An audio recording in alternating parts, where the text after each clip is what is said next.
20 children, 10 already dead, the rest dying in the heat. Ethan Cole found them by accident, locked in a wagon that shouldn't exist, abandoned in a desert where nothing survives. No horses, no tracks, no explanation, just the smell of death and the sound of children too weak to cry. This wasn't negligence, this was murder, slow and deliberate. And when 3 men arrived claiming those children as cargo, Ethan faced a choice that would define everything: walk away and live, or stand alone and probably die.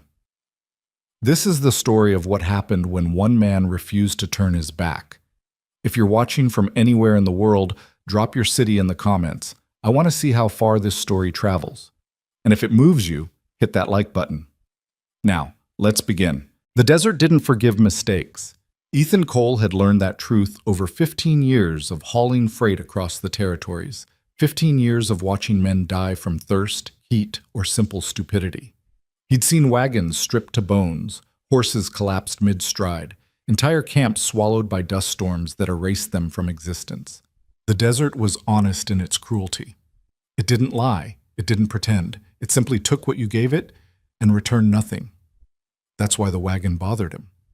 It sat alone in Dry Basin, maybe 300 yards below the ridge where Ethan had stopped to rest his horse. The basin stretched flat and lifeless in every direction, a pan of cracked earth and scattered creosote that nothing crossed without purpose. There were no settlements for 40 miles, no water, no reason for anything with wheels to be down there. But there it was. A covered freight wagon, stationary and tilted, its canvas sun-bleached to the color of old bone. No horses in the traces. No supplies stacked nearby. No camp, no fire ring, no sign that anyone had ever meant to stop there at all. Ethan pulled his hat lower against the glare and studied the scene. His horse, a gray gelding named Ash, shifted beneath him, nostrils flaring at something on the wind. The animal didn't like it, neither did Ethan. Smart men didn't investigate mysteries in the desert. Smart men kept moving. Ethan urged Ash forward anyway. The descent into the basin took 20 minutes, the slope gradual but treacherous with loose shale that clicked and scattered under Ash's hooves. The temperature climbed with every foot of elevation they lost. By the time they reached the basin floor, Ethan's shirt was soaked through, his mouth dry as paper despite the water he'd rationed that morning. The wagon looked worse up close. The rear axle had snapped clean through, dropping the back end into the dirt at an angle that would have made it impossible to move even with a team. The wheels were intact but weathered, spokes bleached gray, iron rims flaking rust. The canvas cover was lashed tight, no gaps, no tears. Whoever had secured it had done so carefully. Too carefully. Ethan dismounted, boots crunching on the hard pan. Ash whinnied softly, ears pinned back.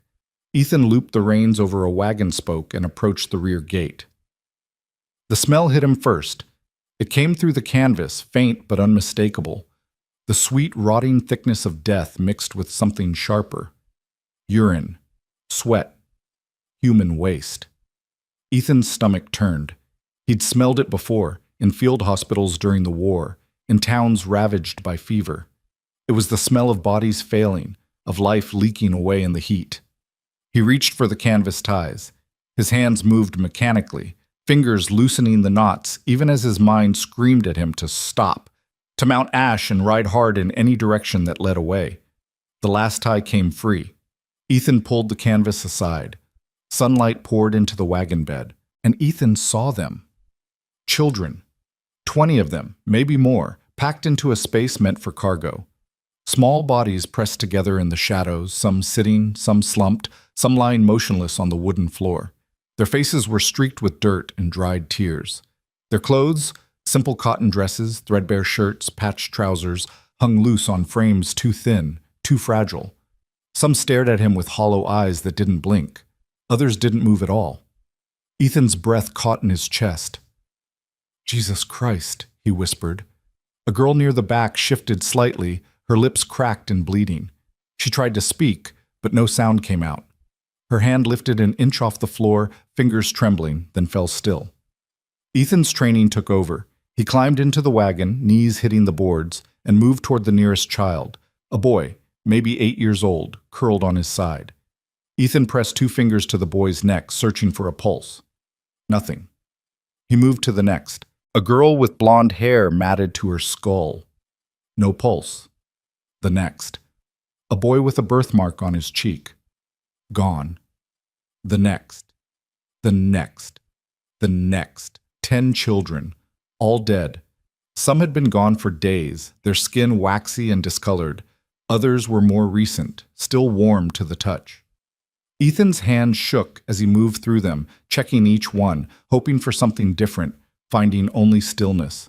The living ones watched him with expressions that held no hope, no fear, nothing but exhausted acceptance. They'd stopped expecting rescue. They'd stopped expecting anything. Ethan forced himself to breathe. "Who did this?" he said, his voice rough. "Who put you here?" A boy near the front, maybe 10 years old, dark hair, sharp eyes, despite the dehydration, spoke in a voice like dry leaves. "The man. He said, families. He said we were going to families." "What man?" The boy's throat worked, trying to swallow. "Tall. Talks like church. Smiles all the time." Another child, a girl with red hair, added weakly, "He locked us in, said it was for safety, said someone would come." "When?" Ethan demanded. "When did he lock you in?" The boy's eyes drifted, unfocused. "Don't know. Long time. Days." Ethan's jaw clenched. Days. Locked in a wagon in the desert in the middle of summer with no water, no food, no ventilation. This wasn't abandonment. This was execution. He backed out of the wagon and dropped to the ground, his legs unsteady. Ash stamped nervously, pulling against the reins. Ethan walked a few steps away, hands on his knees, and fought the urge to vomit. He'd seen terrible things in his life. He'd seen men gutted in battle, seen women and children starve during sieges, seen whole towns erased by disease. But this was different. This was deliberate. Someone had gathered these children, promised them something better, and then sealed them in a coffin on wheels to die slowly under the sun. Ethan straightened, wiping his mouth. His mind raced through options, each one worse than the last. 40 miles to the nearest town, Salvation Ridge, a supply hub north of the basin. With Ash, he could make it in maybe 6 hours if he pushed hard, but that meant leaving the children. The living ones wouldn't last 6 hours. Hell, some of them wouldn't last one. He could stay, try to keep them alive with what little water he had. But he only carried 2 canteens, maybe 3 days' worth for himself. Split among 10 survivors, it would buy them an hour, maybe 2. And then what? They'd all die together, just slower. Or he could try to move them, rig something, use the wagon parts, drag them somehow. But the axle was broken, Ash couldn't pull that weight, and the nearest water source was 20 miles east, a spring that ran dry half the year. Every choice led to death. Ethan walked back to the wagon. The children's eyes followed him, flat and glassy. They knew. They understood the math as well as he did. "Listen to me," Ethan said, keeping his voice steady.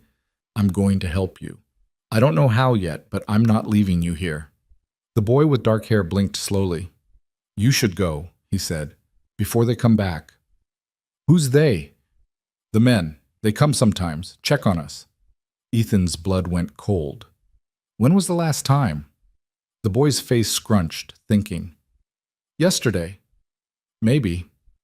Hard to tell." Ethan scanned the horizon. Empty in every direction, heat shimmer rising off the basin floor like water.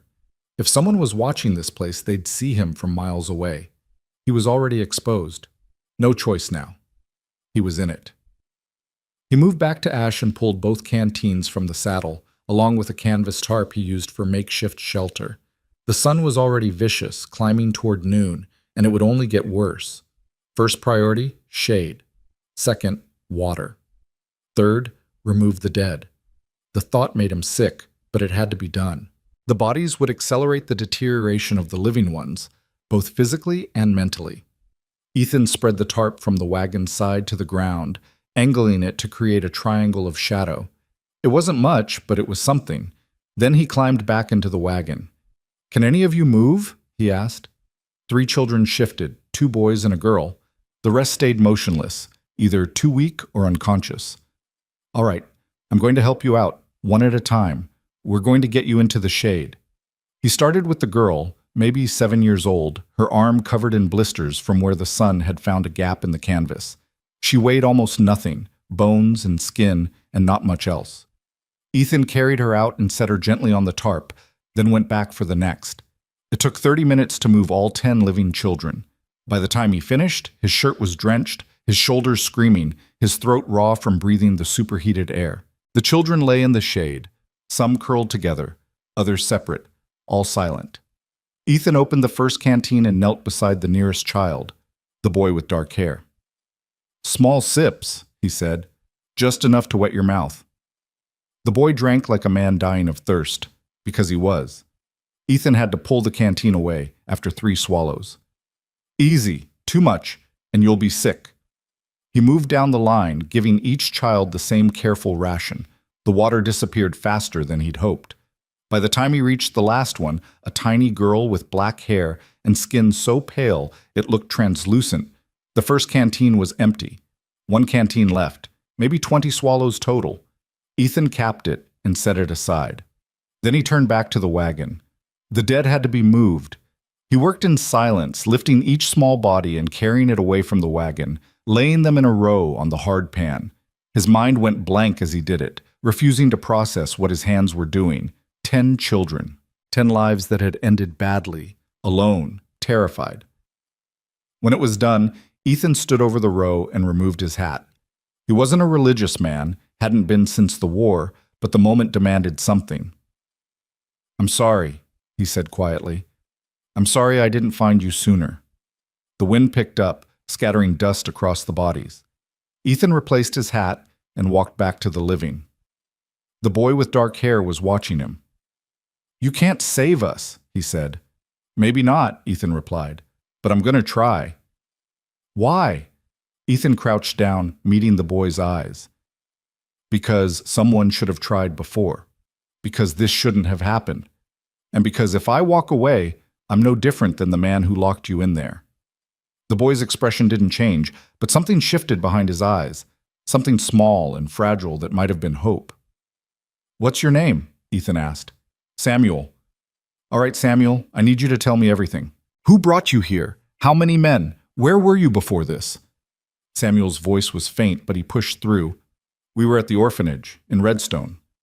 A man came, said he worked for families out west, said they wanted children. Good homes, real homes. How many of you were there?" 22. 2 got sick before we left. The rest of us, he put us in the wagon, said it was a long trip, but we'd be safe. And then? We rode for days. He stopped sometimes, gave us water, bread. Then we got here and he said we had to wait. Said the families were coming soon. Samuel's jaw tightened.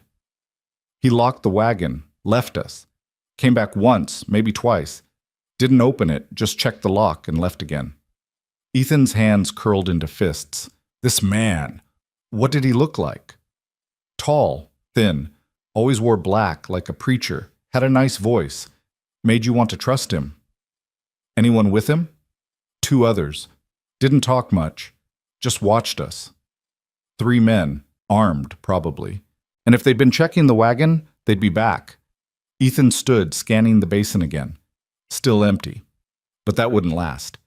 He had maybe hours before someone showed up. Hours to figure out a plan that didn't exist. The sun climbed higher, pressing down like a hammer. The children lay in the shade, breathing shallow, their bodies starting to shut down. Ethan rationed out another round of water, smaller sips this time, stretching what remained in the second canteen.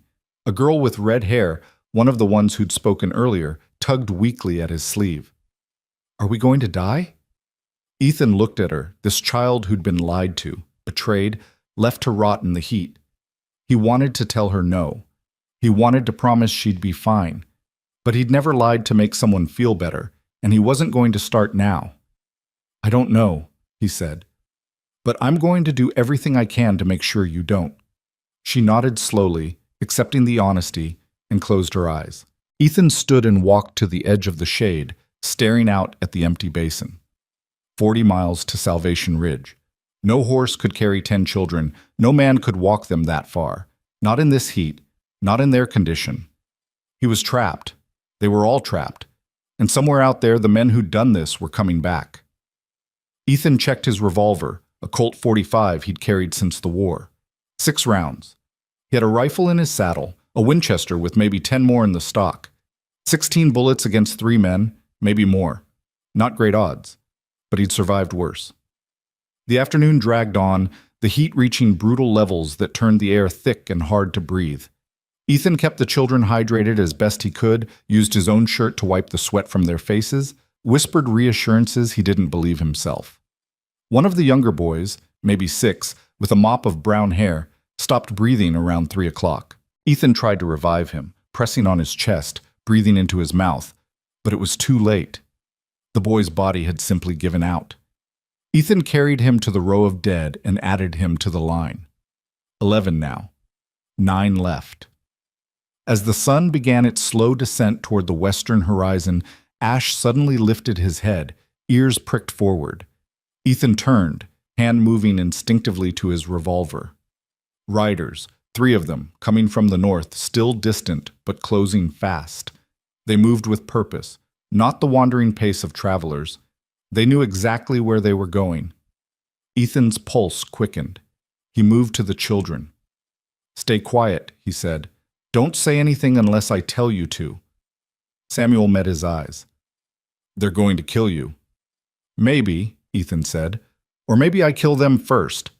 He positioned himself between the wagon and the approaching riders, hand resting on his revolver, watching as the 3 figures took shape through the heat shimmer. The lead rider was tall and thin, dressed in black despite the heat, exactly as Samuel had described. He sat his horse like a man completely at ease, a slight smile on his face as he reined in 30 feet from Ethan. The other 2 flanked him, hard men with sun-scorched faces and rifles resting across their saddles. The man in black tipped his hat. "Good afternoon, friend," he said, his voice smooth and warm, like a preacher addressing his congregation. "Didn't expect to find anyone out here." Ethan didn't move. "Funny. I could say the same." The man's smile widened. "Name's Silas Mercer. These are my associates, Mr. Dalton and Mr. Pike. We're here on church business, transporting unfortunate souls to new homes." His eyes flicked to the children in the shade. "I see you've found our charges." "Your charges," Ethan repeated flatly. "That's right, orphans from Redstone. We're delivering them to families up north." Mercer gestured to the wagon. "Had some trouble with the axle, as you can see. Been waiting for a replacement."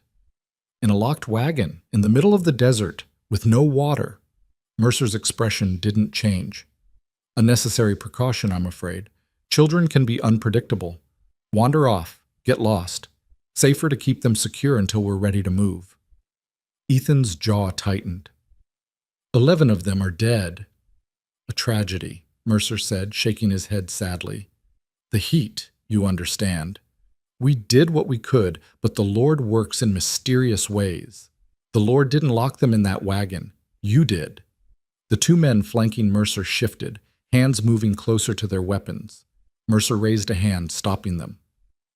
"I can see you're upset," Mercer said calmly, "and I appreciate your concern for these children. Truly, I do. But this is a private matter, contracted and paid for.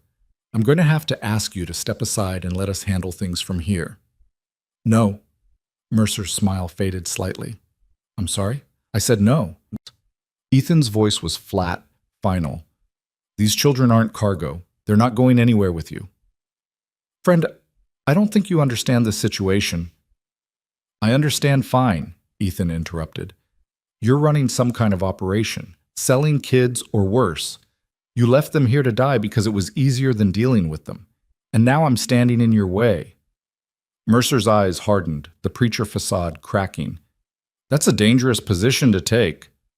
"I've been in worse." Silence stretched across the basin, broken only by the wind and the labored breathing of the children. The 2 men with Mercer watched Ethan with the flat, calculating stares of men who'd killed before and would again without hesitation. Mercer leaned forward in his saddle. "Let me be clear," he said, his voice losing its warmth. "Those children are property. Legal property, signed over by the orphanage to my organization.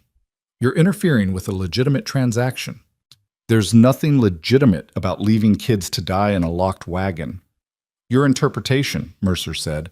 The law might see it differently, especially when I explain how a drifter attacked us while we were conducting our business. That the story you're going with? It's the story that'll be believed. Mercer straightened. Now, you seem like a practical man, so I'm going to make you an offer. You ride out of here, forget what you saw, and we forget you were ever here. Walk away. Live to see another day. Ethan's hand remained on his revolver. And if I don't?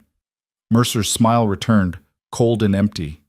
Then Mr. Dalton and Mr. Pike will put you in the ground next to those children, and no one will ever know you existed. Behind Ethan, one of the children whimpered. Samuel's voice, barely audible. Please don't. Ethan didn't turn around.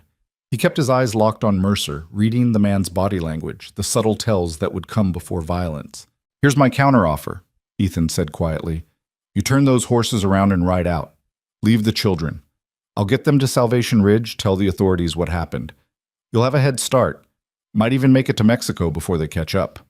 Mercer laughed, a sound without humor. You're serious? Dead serious. One man, against three, with 9 dying children to protect. Mercer shook his head. That's not bravery, friend. That's suicide.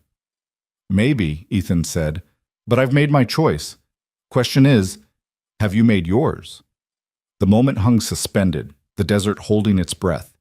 Ethan's fingers rested on his revolver's grip, every muscle coiled, ready. Mercer's eyes calculated, weighing options, measuring risk. Then something changed in Mercer's expression, a hardness settling in, a decision made. Mr. Dalton, Mercer said softly. Mr. Pike, I believe this gentleman needs a lesson in practicality. The 2 men raised their rifles, and Ethan drew. Ethan's revolver cleared leather in a fraction of a second, the Colt coming up smooth and fast, muscle memory from 1,000 draws overriding conscious thought. The first shot cracked across the basin before Dalton's rifle reached his shoulder, the bullet punching through the man's upper chest and spinning him sideways off his horse. Pike was faster. His rifle barked, the round hissing past Ethan's ear close enough to feel the heat. Ethan dove left, hit the ground rolling, came up firing. His second shot caught Pike in the shoulder, the impact jerking the man backward, but not dropping him. Pike's horse reared, screaming, and Pike fought to control the animal with one hand while trying to bring his rifle around with the other. Ethan fired again. This time Pike went down hard, tumbling from the saddle and hitting the ground in a cloud of dust. 3 seconds. 2 men down. Ethan swung his aim toward Mercer, but the man in black had already wheeled his horse around, spurring hard toward the ridge. Ethan tracked him, finger tightening on the trigger, then stopped. Mercer was already 200 yards out and opening the distance fast. At that range, on a moving target, with a handgun, the shot was pure luck. Ethan lowered the Colt, breathing hard, ears ringing from the gunfire. Behind him, the children were silent, frozen in shock. Ash had bolted during the shooting, reins trailing, and was now standing 50 yards away, sides heaving. Ethan checked Dalton first. The man lay on his back, eyes staring at nothing, a spreading pool of red soaking into the dirt beneath him. Dead. Pike was still breathing, clutching his shoulder, blood seeping between his fingers.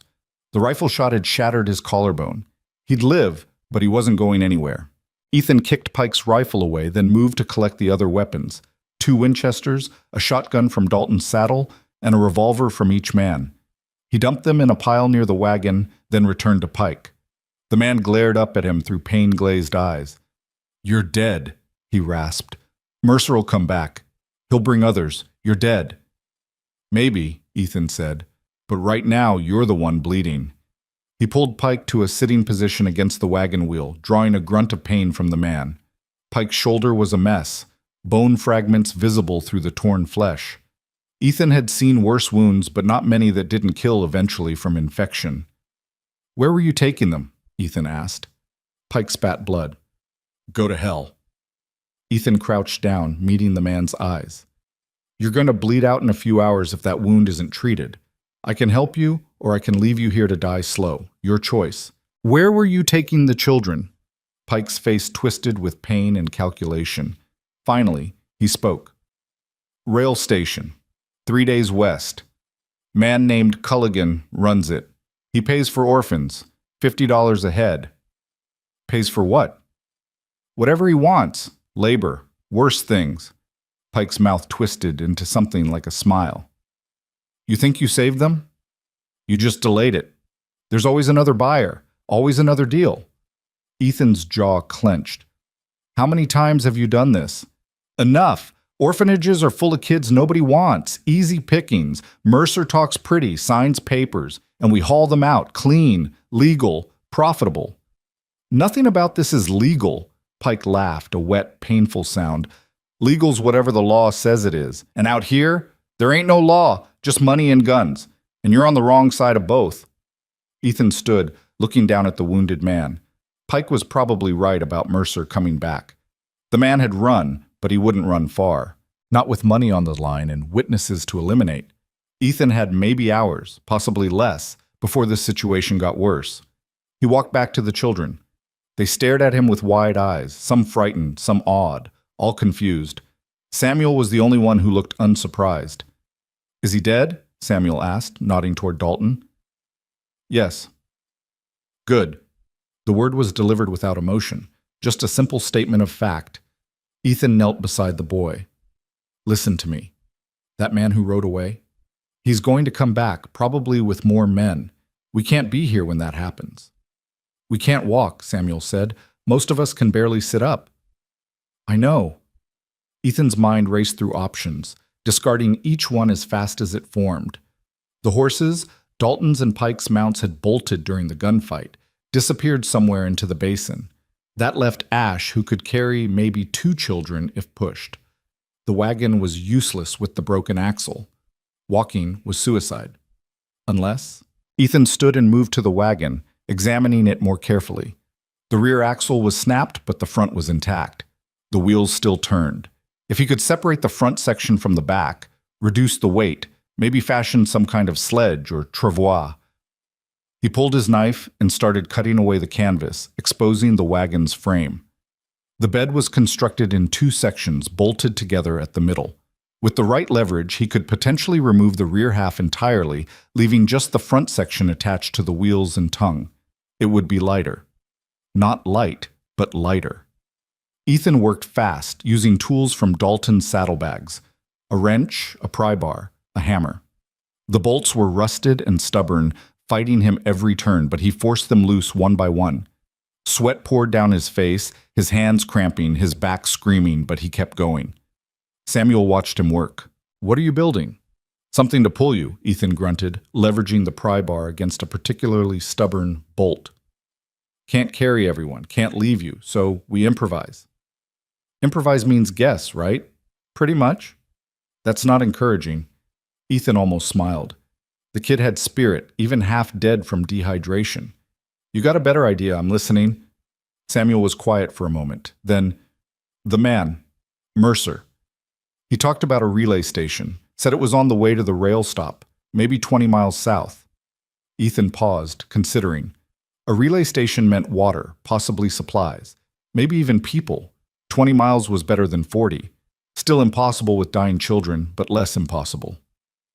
You remember anything else about it? Just that it was near something called Broken Mesa. He pointed when he said it. South. Ethan oriented himself, trying to recall the landscape from his mental map of the territory. Broken Mesa was a rock formation, distinctive, visible for miles. He'd passed it once, years ago, hauling supplies to a mining camp. If there was a relay station there, it would be small, probably just a water stop for stages. But it would have what they needed.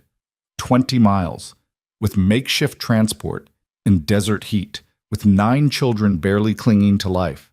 It was still suicide, just slower. The last bolt came free, and Ethan pried the rear section of the wagon away from the front. The whole back half, frame, wheels, broken axle, separated and crashed to the ground, raising a cloud of dust. What remained was the front third of the wagon bed, maybe 6 feet long and 4 feet wide, still attached to the tongue and front wheels. Ethan dragged it away from the wreckage and examined his work. It was crude, unbalanced, but it would roll. He could harness Ash to the tongue, load the children onto the bed, and pull them. Slow, brutal work for the horse, but possible. He spent the next hour reinforcing the bed with canvas and rope, creating a padded surface that wouldn't shake the children to pieces. He salvaged what he could from the rest of the wagon: extra rope, a tarp, a few tools. Then he caught Ash and brought the reluctant horse back, rigging a harness from leather straps and rope. The sun was dropping toward the horizon by the time he finished, the temperature finally starting to break. Ethan moved the children one by one onto the makeshift sledge, arranging them as carefully as possible. 9 bodies, some conscious, some not, all too light, too fragile. The girl with red hair, her name was Emma, he'd learned, looked up at him with fever-bright eyes. "Are we really leaving?" "We're really leaving," Ethan confirmed. "What about him?" She nodded toward Pike, still slumped against the wagon wheel, pale and sweating. Ethan walked over to the wounded man. Pike's breathing had turned shallow, his eyes glassy. The blood loss was catching up to him. "I'm leaving you water," Ethan said, setting one of the captured canteens beside Pike. "And a gun." He placed Pike's revolver within reach. "You want to wait for Mercer? That's your business. You want to end it yourself? That's also your business. But I'm not taking you with us." Pike's lips moved, forming words that barely made sound. "You won't make it." "Probably not," Ethan agreed. "But I'm going to try." He turned away, ignoring whatever Pike said next, and moved back to the sledge. Samuel was watching him with an expression that was hard to read. "You gave him a gun," Samuel said. "I did." "He could shoot you." "He could try." Ethan checked the sledge one more time, making sure the children were secure. "But I don't think he will. Man like that, he's done. He knows it." "How do you know?" "Because I've seen that look before. In the war. In men who'd taken a wound they couldn't come back from. They get a kind of peace about it. Acceptance." Ethan glanced back at Pike. "He's just waiting now." Samuel absorbed this in silence. Then, "You were in the war?" "I was." "Which side?" Ethan met the boy's eyes. "Does it matter?" "No," Samuel said after a moment. "I guess it doesn't." Ethan gathered the reins and started to lead Ash forward. The sledge jerked, wheels catching in the hardpan, then rolled forward with a grinding sound that made Ethan wince. Ash pulled gamely, the horse's muscles bunching under the load, but the animal was already tired, already worked. This was going to be brutal. They moved south, following the direction Samuel had indicated, leaving the wreckage of the wagon behind. Ethan walked beside Ash, one hand on the reins, constantly watching the children for signs of distress.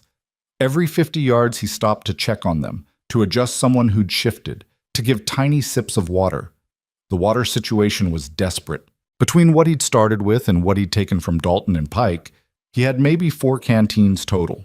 Rationed carefully, that might last 2 days. But 20 miles across open desert would take longer than 2 days, especially with stops, with the weight, with the heat. They'd have to find water. Had to. The sun touched the western horizon, bleeding red across the sky. The temperature dropped slowly, mercifully, though the ground still radiated heat like a cook stove. Ethan kept them moving, knowing that stopping meant stiffening up, meant giving doubt time to take root. Darkness came fast in the desert. One moment there was light, the next there were just stars and the pale glow of a rising moon. Ethan continued on, navigating by the moon and the dark shape of broken mesa visible against the southern sky. Around midnight, one of the children started crying, a soft, broken sound that cut through the night. Ethan stopped and moved to the sledge. It was a small boy, maybe 5 years old, curled into a ball and shaking. "Hey," Ethan said gently, kneeling beside him. "What's wrong?" "Hurts," the boy whimpered. "Everything hurts." Ethan had no medicine, no way to ease the pain except distraction. "What's your name?" "Thomas." "All right, Thomas. I need you to be brave a little longer. Can you do that?" The boy's crying didn't stop, but he nodded slightly. Emma, lying next to Thomas, reached over and took his hand. "It's okay," she whispered. "We're going to be okay." Ethan didn't know if she believed it, but Thomas seemed to calm slightly at her touch. Children comforting children in the darkness, holding on to each other because there was nothing else to hold on to. Ethan stood and kept walking.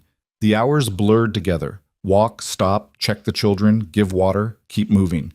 Ethan's feet became mechanical, his body operating on pure stubbornness. Ash plodded along, head low, every step an effort. The sledge wheels ground against rock and hardpan, the sound like bones breaking. Dawn came slow and gray, revealing a landscape of scrub and stone. Broken Mesa was closer now, maybe 5 miles ahead, a flat-topped rock formation rising from the desert floor like a broken tooth. Ethan could see it clearly in the early light, and somewhere near its base, supposedly, was the relay station. If it still existed, if it had water, if they could reach it. Ethan stopped to rest as the sun climbed. They'd covered maybe 8 miles through the night, 12 more to go. At this pace, that meant another full day and night, possibly longer. He checked the children. 2 had slipped into unconsciousness during the march. Their breathing was shallow, irregular. Emma was still awake, barely, her lips cracked and bleeding despite the water. Samuel sat propped against the side of the sledge, watching the horizon with those sharp old eyes. "How far?" Samuel asked. "Maybe 12 miles. That's far." "Yes. Some of us aren't going to make it, are we?" Ethan wanted to lie, to offer false hope, but Samuel deserved better. "Probably not." The boy nodded, accepting this. "Which ones?" Ethan looked at the unconscious children. "Hard to say. The body's a strange thing. Sometimes the ones you think are strongest go first. Sometimes the weak ones surprise you. Will I make it?" "You're talking, you're thinking, you're still fighting. That's good." Ethan met his eyes. "But I need you to keep fighting. No giving up. Understood?" "What if I want to give up?" "Then you push through it anyway, because the only other option is dying out here, and I didn't shoot 2 men so you could quit on me now." Samuel's mouth twitched, almost a smile. "You're mean." "I'm honest." "Same thing sometimes." They rested for an hour, Ethan dozing in short bursts, never fully sleeping, always listening for the sound of approaching horses. Mercer was out there somewhere. The man had run, but men like that didn't run far. They regrouped. They came back. When Ethan woke from one of his brief dozes, he noticed one of the children, a girl with black hair, the pale one, had stopped breathing. He checked for a pulse, found nothing. She'd slipped away quietly, without struggle, her body simply giving out. 12 now, 8 left. Ethan lifted her gently and carried her a short distance from the sledge, laying her in the shade of a creosote bush. He had no tools to dig, no time to bury her properly. The best he could do was cover her with rocks, a small cairn to mark her passing. Samuel watched from the sledge. What was her name? Ethan realized he didn't know. He'd never asked. I don't know. That's sad. Dying without someone knowing your name. Yes, Ethan agreed quietly. Yes, it is. He returned to the sledge and got them moving again. The sun climbed higher, turning the air thick and oppressive. Ethan's water ran out around noon. He gave the last of it to the children and continued on, his throat burning, his lips cracking, his head starting to pound. Dehydration set in fast. Within an hour, Ethan's thoughts began to drift, reality blurring at the edges. He kept walking because stopping meant death. The sledge kept rolling because Ash kept pulling. Everything else became distant, dreamlike. He thought about the war, about men he'd known, friends he'd buried, about a promise he'd made to himself after Appomattox to never stand by while people suffered, to never be the man who looked away. He'd broken that promise more times than he could count. Small moments, small failures. Seeing injustice and moving on because it wasn't his problem, wasn't his fight. But not this time. This time he'd stay. This time he'd fight, even if it killed him. The sun reached its peak and started its descent. Broken Mesa filled the southern horizon, close enough now to see details, the striations in the rock, the shadows of crevices. Ethan's vision swam, the formation seeming to move, to breathe. He stumbled, caught himself, kept moving. Behind him, on the sledge, one of the children started singing, a thin, wavering voice, the words unclear but the melody recognizable. Some hymn or folk song, something about home. Other voices joined in, weak and off-key, but together. Ethan focused on that sound, let it pull him forward. Around 4 in the afternoon, Samuel called out, "There, I see it!" Ethan looked up, blinking against the glare. At first he saw nothing, just more desert, more rock. Then his eyes focused and he spotted it. A cluster of buildings at the base of Broken Mesa, maybe a mile ahead. Small structures, weathered wood, a corral, the relay station. Ethan's pace quickened, adrenaline overriding exhaustion. Ash sensed it too, the horse picking up speed, pulling harder. The children on the sledge stirred, those still conscious lifting their heads to look. The station grew larger as they approached. 3 buildings total, a main structure with a porch, a smaller building that looked like a stable, and a water tower. The water tower made Ethan's heart pound. Water. They just needed to reach it. They were 100 yards out when Ethan saw movement on the porch. A figure stood, backlit by the setting sun. Then another figure emerged, and another. 4 men total, all armed, all watching the approaching sledge with interest. Ethan's hand moved to his revolver, but his fingers were clumsy, uncoordinated from dehydration. He forced himself to focus, to assess the situation. The men on the porch made no aggressive moves. They simply stood, waiting. Ethan pulled Ash to a stop 50 feet from the building. "We need water," he called out, his voice cracking. "Children are dying." One of the men, older, gray-bearded, wearing a vest despite the heat, stepped forward. "We can see that. Question is, what happened?" Ethan's mind raced, trying to form coherent thoughts through the fog of exhaustion. These men could be help. They could also be part of Mercer's operation. The relay station was supposedly on the route to Culligan's rail stop. That suggested a connection, but the children needed water, now.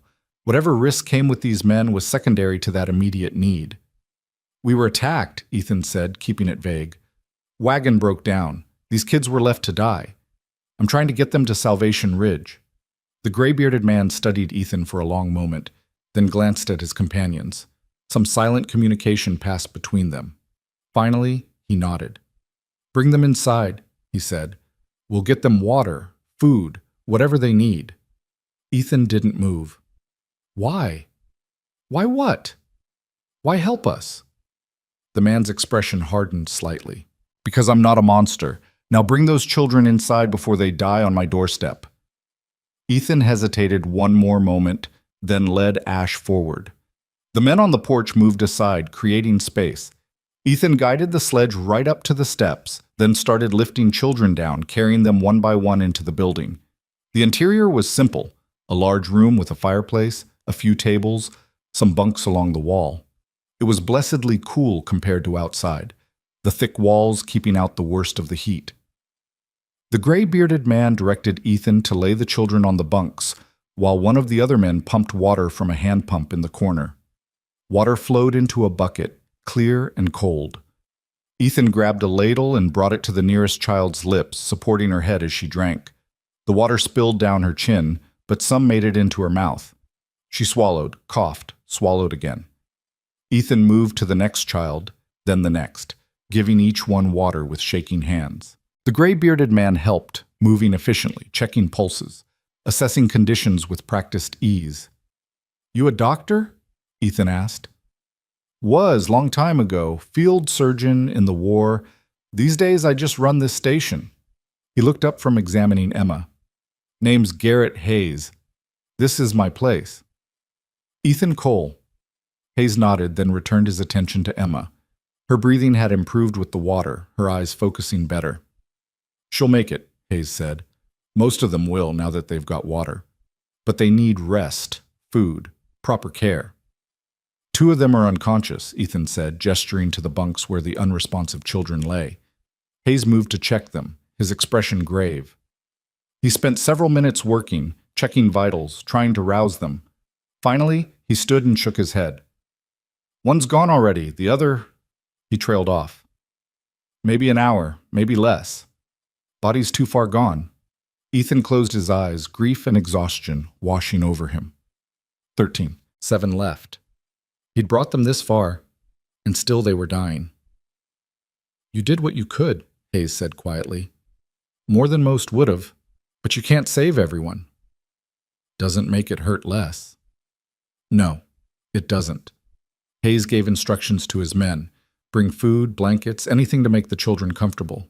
They moved quickly, efficiently, and Ethan realized these were good men. Whatever connection this station had to Mercer's operation, these men weren't part of it.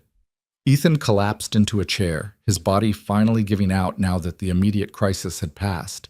Hayes brought him water, and Ethan drank it down in great gulps, feeling the liquid work through his system like medicine. "Now," Hayes said, settling into a chair across from Ethan, "you want to tell me what really happened?" Ethan met his eyes. "How much do you know about a man named Silas Mercer?" Hayes's expression darkened. "Enough. He's used this station as a waypoint. Brings orphans through, says he's transporting them to families. I never liked it, never trusted him, but he had papers, contracts, everything looked legal. It's not legal. He's selling them. Rail station 3 days west to a man named Culligan." Hayes's jaw tightened. "I suspected as much, but suspecting and knowing are different things." He leaned forward. "What happened?" Ethan told him everything. Finding the wagon, the dead children, the confrontation with Mercer. Hayes listened without interrupting, his face growing darker with each detail. When Ethan finished, Hayes sat back, processing. "You killed Dalton?" "Yes." "And Pike?" "Left him wounded, maybe dead by now." "And Mercer ran?" "Yes." Hayes was quiet for a moment, then, "He'll come back. Men like Mercer don't leave loose ends, and you're a loose end, big one." "I know." "These children are loose ends too."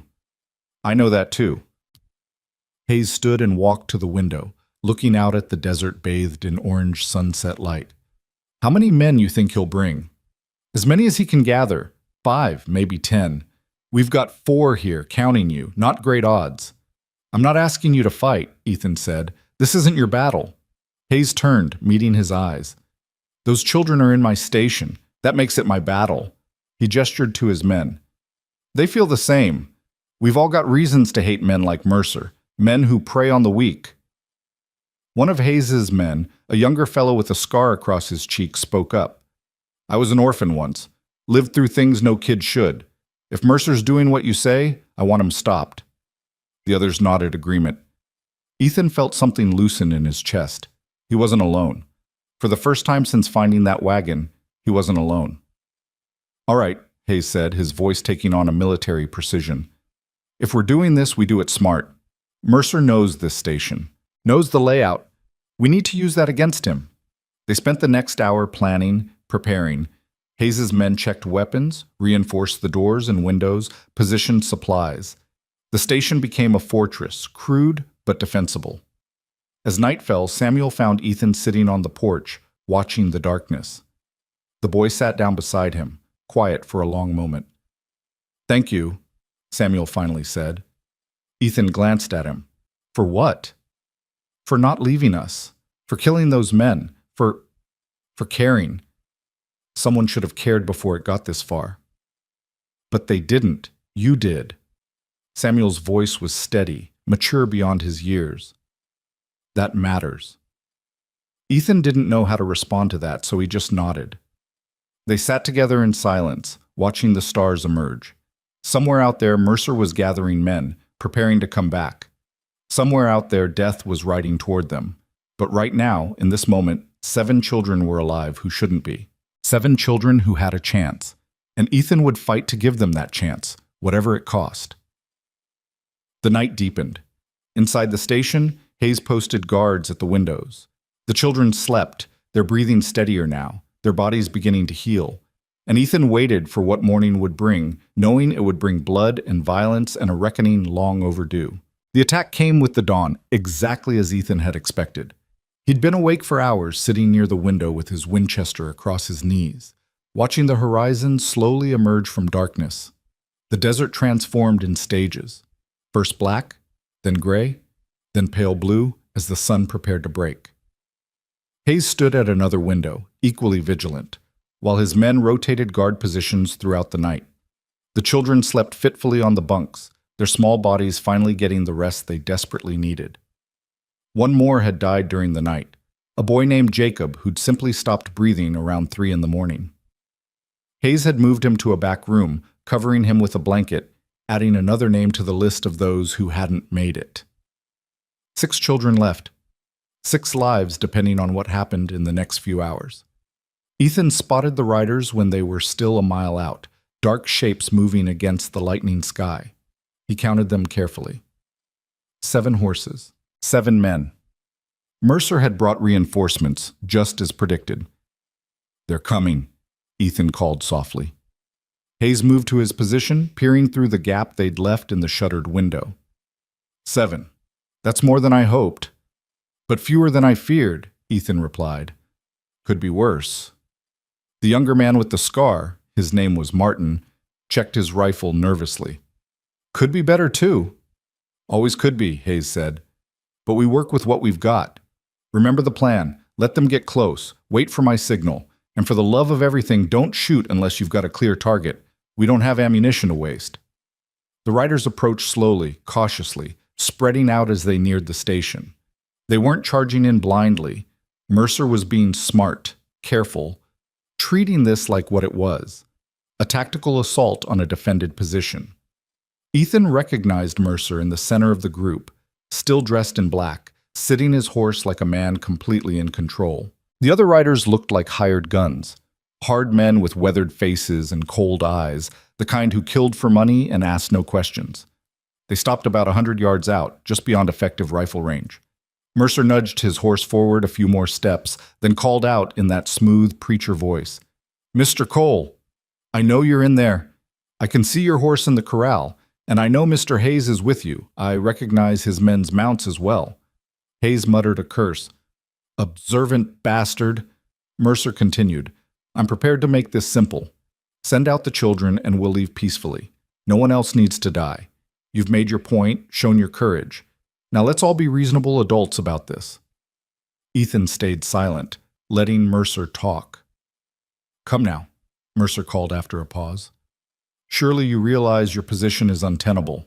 You're outnumbered, surrounded. The children need medical care, proper facilities. I can provide that. Fighting serves no one's interests. Except yours," Ethan called back. "You need them dead or disappeared. Can't have witnesses to what you've done." Mercer's voice hardened slightly, the friendly veneer cracking. "What I've done is provide opportunities to unwanted children. What I've done is create value from waste. The world is full of orphans, Mr. Cole. No one misses them. No one cares." "I care," Ethan said simply. "One man's conscience against the realities of commerce. How noble. How ultimately pointless." Mercer gestured to his men. "I have 7 guns. You have, what, 4? Maybe 5? The mathematics are clear." Hayes leaned close to Ethan. He's stalling, trying to position his men while he talks. Ethan had noticed the same thing. While Mercer held their attention, the other riders were slowly spreading out, creating a perimeter around the station. In a few minutes, they'd have the building surrounded, able to fire from multiple angles. "We need to break this up," Ethan said, "before they get set." Hayes nodded. "On your word." Ethan raised his voice. "Mercer, you want these children? Come take them. But you'll have to go through us first." Mercer's smile was visible even at this distance. "If you insist." He raised his hand, preparing to signal the attack. Ethan fired first. The Winchester cracked, the bullet kicking up dust 2 feet in front of Mercer's horse. The animal reared, nearly throwing Mercer, and the other horses scattered in panic. The neat perimeter collapsed into chaos as riders fought to control their mounts. Hayes and his men opened up immediately, their rifles barking in rapid succession. They weren't aiming to kill yet, just to disrupt, to keep the attackers off balance and away from cover. Bullets whined through the air, punching into the dirt, forcing the riders back. One of Mercer's men went down. His horse shot out from under him. The man hit the ground hard and scrambled for cover behind a boulder. Another rider wheeled away, clutching his arm where a bullet had grazed him. But the others recovered quickly, professional fighters responding to ambush with trained efficiency. They scattered to predetermined positions, behind rocks, into a shallow wash, using terrain Mercer must have scouted beforehand. Within seconds, they'd transformed from a clustered target into a distributed threat. Return fire slammed into the station, bullets punching through shutters and thudding into walls. Ethan ducked as a round splintered the window frame inches from his head. Behind him, one of the children cried out in fear. "Stay down!" Hayes shouted to the kids. "Get on the floor, away from the windows!" Samuel was already moving, pulling the younger children off the bunks and into the center of the room, creating a barrier of mattresses around them. Emma helped, her face pale but determined, showing a courage that made Ethan's chest tighten. The gunfire intensified. Mercer's men had found their rhythm, laying down suppressing fire while others maneuvered for better angles. A window on the east side shattered, glass exploding inward. Martin returned fire through the opening, driving back whoever had targeted it. Hayes grabbed Ethan's arm. The water tower. 2 of them are moving toward it. If they get up there, they'll have a clear shot down into the station. Ethan swung his rifle toward the tower, a wooden structure 20 yards from the main building. He spotted movement, 2 men running low, using the building as cover from the other defenders. Ethan led the first man by half a step and fired. The bullet caught him in the leg, spinning him around and dropping him. The second man dove behind the tower's support legs. "I'll keep him pinned," Ethan said. "You watch the other approaches." For the next 20 minutes, the battle settled into a grinding stalemate. Mercer's men couldn't advance without exposing themselves to the defenders' fire. But the defenders couldn't leave the station without being cut down. Both sides traded shots, probing for weaknesses, trying to force a mistake. Ammunition became the first concern. Ethan had started with maybe 50 rounds total between his revolver and rifle. He'd already burned through half of that. Hayes and his men weren't much better off. At this rate, they'd be shooting rocks within the hour. "We need to change the equation," Hayes said during a brief lull. "Force them to commit or withdraw." "How?" Martin asked, reloading his rifle with shaking hands. "We're stuck in here." Ethan's mind raced through options. They needed something unexpected, something that would break Mercer's tactical advantage. His eyes fell on the stable, a separate building connected to the main station by a covered walkway. Inside were supplies, tools, hay for the horses, and lamp oil. "Hayes," Ethan said slowly, "how much oil you got stored in the stable?" Hayes followed his gaze, understanding dawning.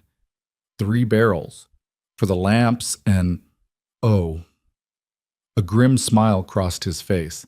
That could work. "What could work?" Martin asked. "Fire," Ethan said. "If we can get oil to their positions, light it up, we force them to move. Out in the open, we've got better odds." "That's insane," Martin protested. "The wind could blow it back on us, could burn the whole station." "Could," Hayes agreed. "But sitting here waiting to run out of bullets is definitely going to get us killed. At least this gives us a chance." He looked at Ethan. "You thinking what I'm thinking?" "The wash," Ethan confirmed. 3 of them are dug in there. It's downhill from here, runs east to west. We pour oil from the tower's high side, let it flow down into the wash, then light it. "Turn their cover into a trap," Hayes said. "I like it. But someone's got to get to that tower. Someone's got to haul the oil. And someone's got to light it under fire." "I'll go," Ethan said. "Like hell you will," Hayes countered. "This is my station. I'll go. You're the only one here with medical training. These kids need you alive. I'm expendable." "Nobody here is expendable," Hayes said firmly. Then he paused, reconsidering. "But you're right about the medical training." "Damn it!" He looked at Martin. "You and I will provide covering fire. Cole, you get to the stable, grab 1 barrel of oil, get it to the tower. Can you do it?" Ethan checked his revolver, ensuring a full cylinder. "I can do it." "Then move fast. We'll only be able to suppress them for about 30 seconds before they adjust." Ethan took a breath, centering himself the way he'd learned in the war. Fear was useful, kept you sharp, but panic got you killed. He visualized the route, out the back door, across 20 feet of open ground to the covered walkway, through to the stable, grabbed the barrel, back through the walkway, 15 feet to the water tower, up the ladder. 45 seconds if everything went perfect. A minute if it didn't. "On my mark," Hayes said, positioning himself at the window.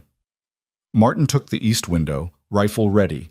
Hayes's other 2 men, quiet fellows Ethan had barely spoken to, moved to provide crossfire. 3, Hayes counted. 2, 1, mark. All 4 defenders opened fire simultaneously, a coordinated volley that forced Mercer's men to duck and cover. Ethan bolted for the back door, yanked it open, and ran. The distance to the covered walkway felt like miles. Bullets whined past him, one so close he felt the air displacement.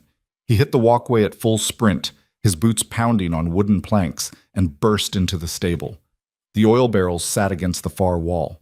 Ethan grabbed the nearest one, a 40-pound weight that made his shoulders scream as he hefted it. He turned, started back toward the walkway, and saw movement in the doorway. One of Mercer's men had flanked around, following Ethan's route. The man raised his pistol, a smile on his face, and Ethan knew he was too slow, too burdened, too dead. Samuel appeared behind the man like a ghost, swinging a wooden plank with all the strength his small body could muster. The plank connected with the back of the man's skull with a solid crack. The man staggered, his shot going wild, and Samuel hit him again. The man went down hard. Ethan stared at the boy, who stood there breathing hard, the plank still gripped in both hands. "Go!" Samuel shouted. "I'll watch the door!" There was no time to argue. Ethan ran back through the walkway, the barrel sloshing, oil leaking from the seams. He burst into the open and sprinted for the water tower. Bullets tracked him, kicking up dirt, punching through the barrel, and releasing sprays of oil.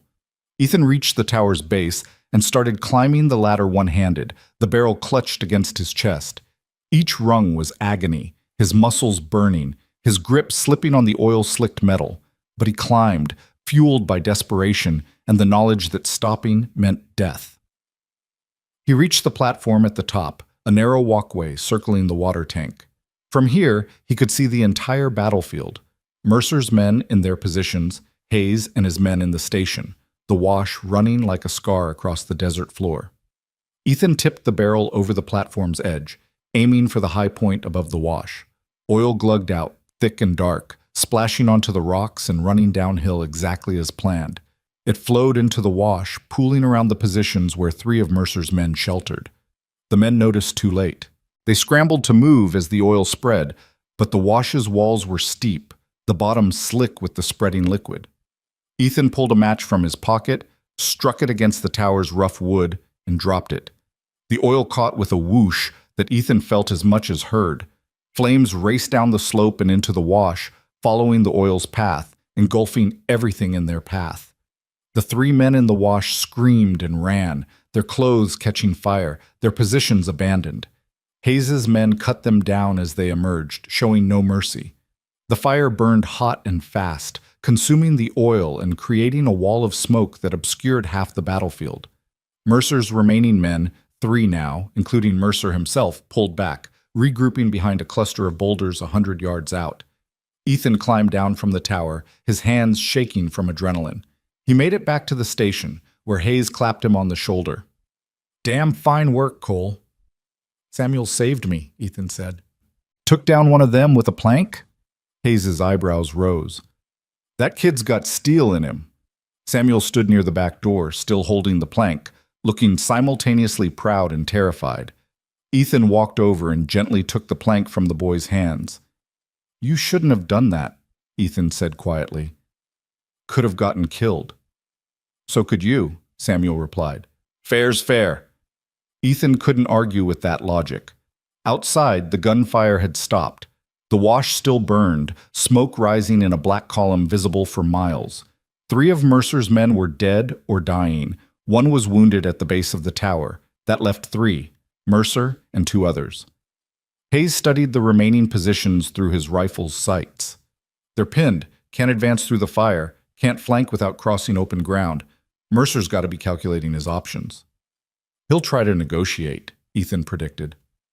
"Offer a deal, buy time while he figures out his next move." As if on cue, Mercer's voice carried across the battlefield. "Mr. Cole, Mr. Hayes, I believe we've reached an impasse. Perhaps we should discuss terms." "Nothing to discuss," Hayes shouted back. "Throw down your weapons and surrender. That's the only term we're offering." Mercer's laugh was bitter. "You know I can't do that. The children have seen too much. They can identify me, testify against me. I can't let them leave here." "Then you're going to die here," Ethan said, "because we're not giving them up." A long silence followed.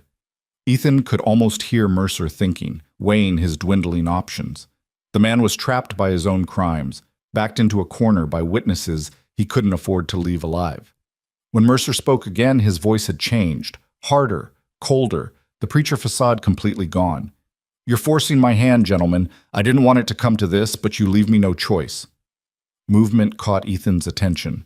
One of Mercer's remaining men was circling wide, trying to reach the corral where the horses were kept. If they spooked the animals, destroyed the water supply, they could turn the siege around.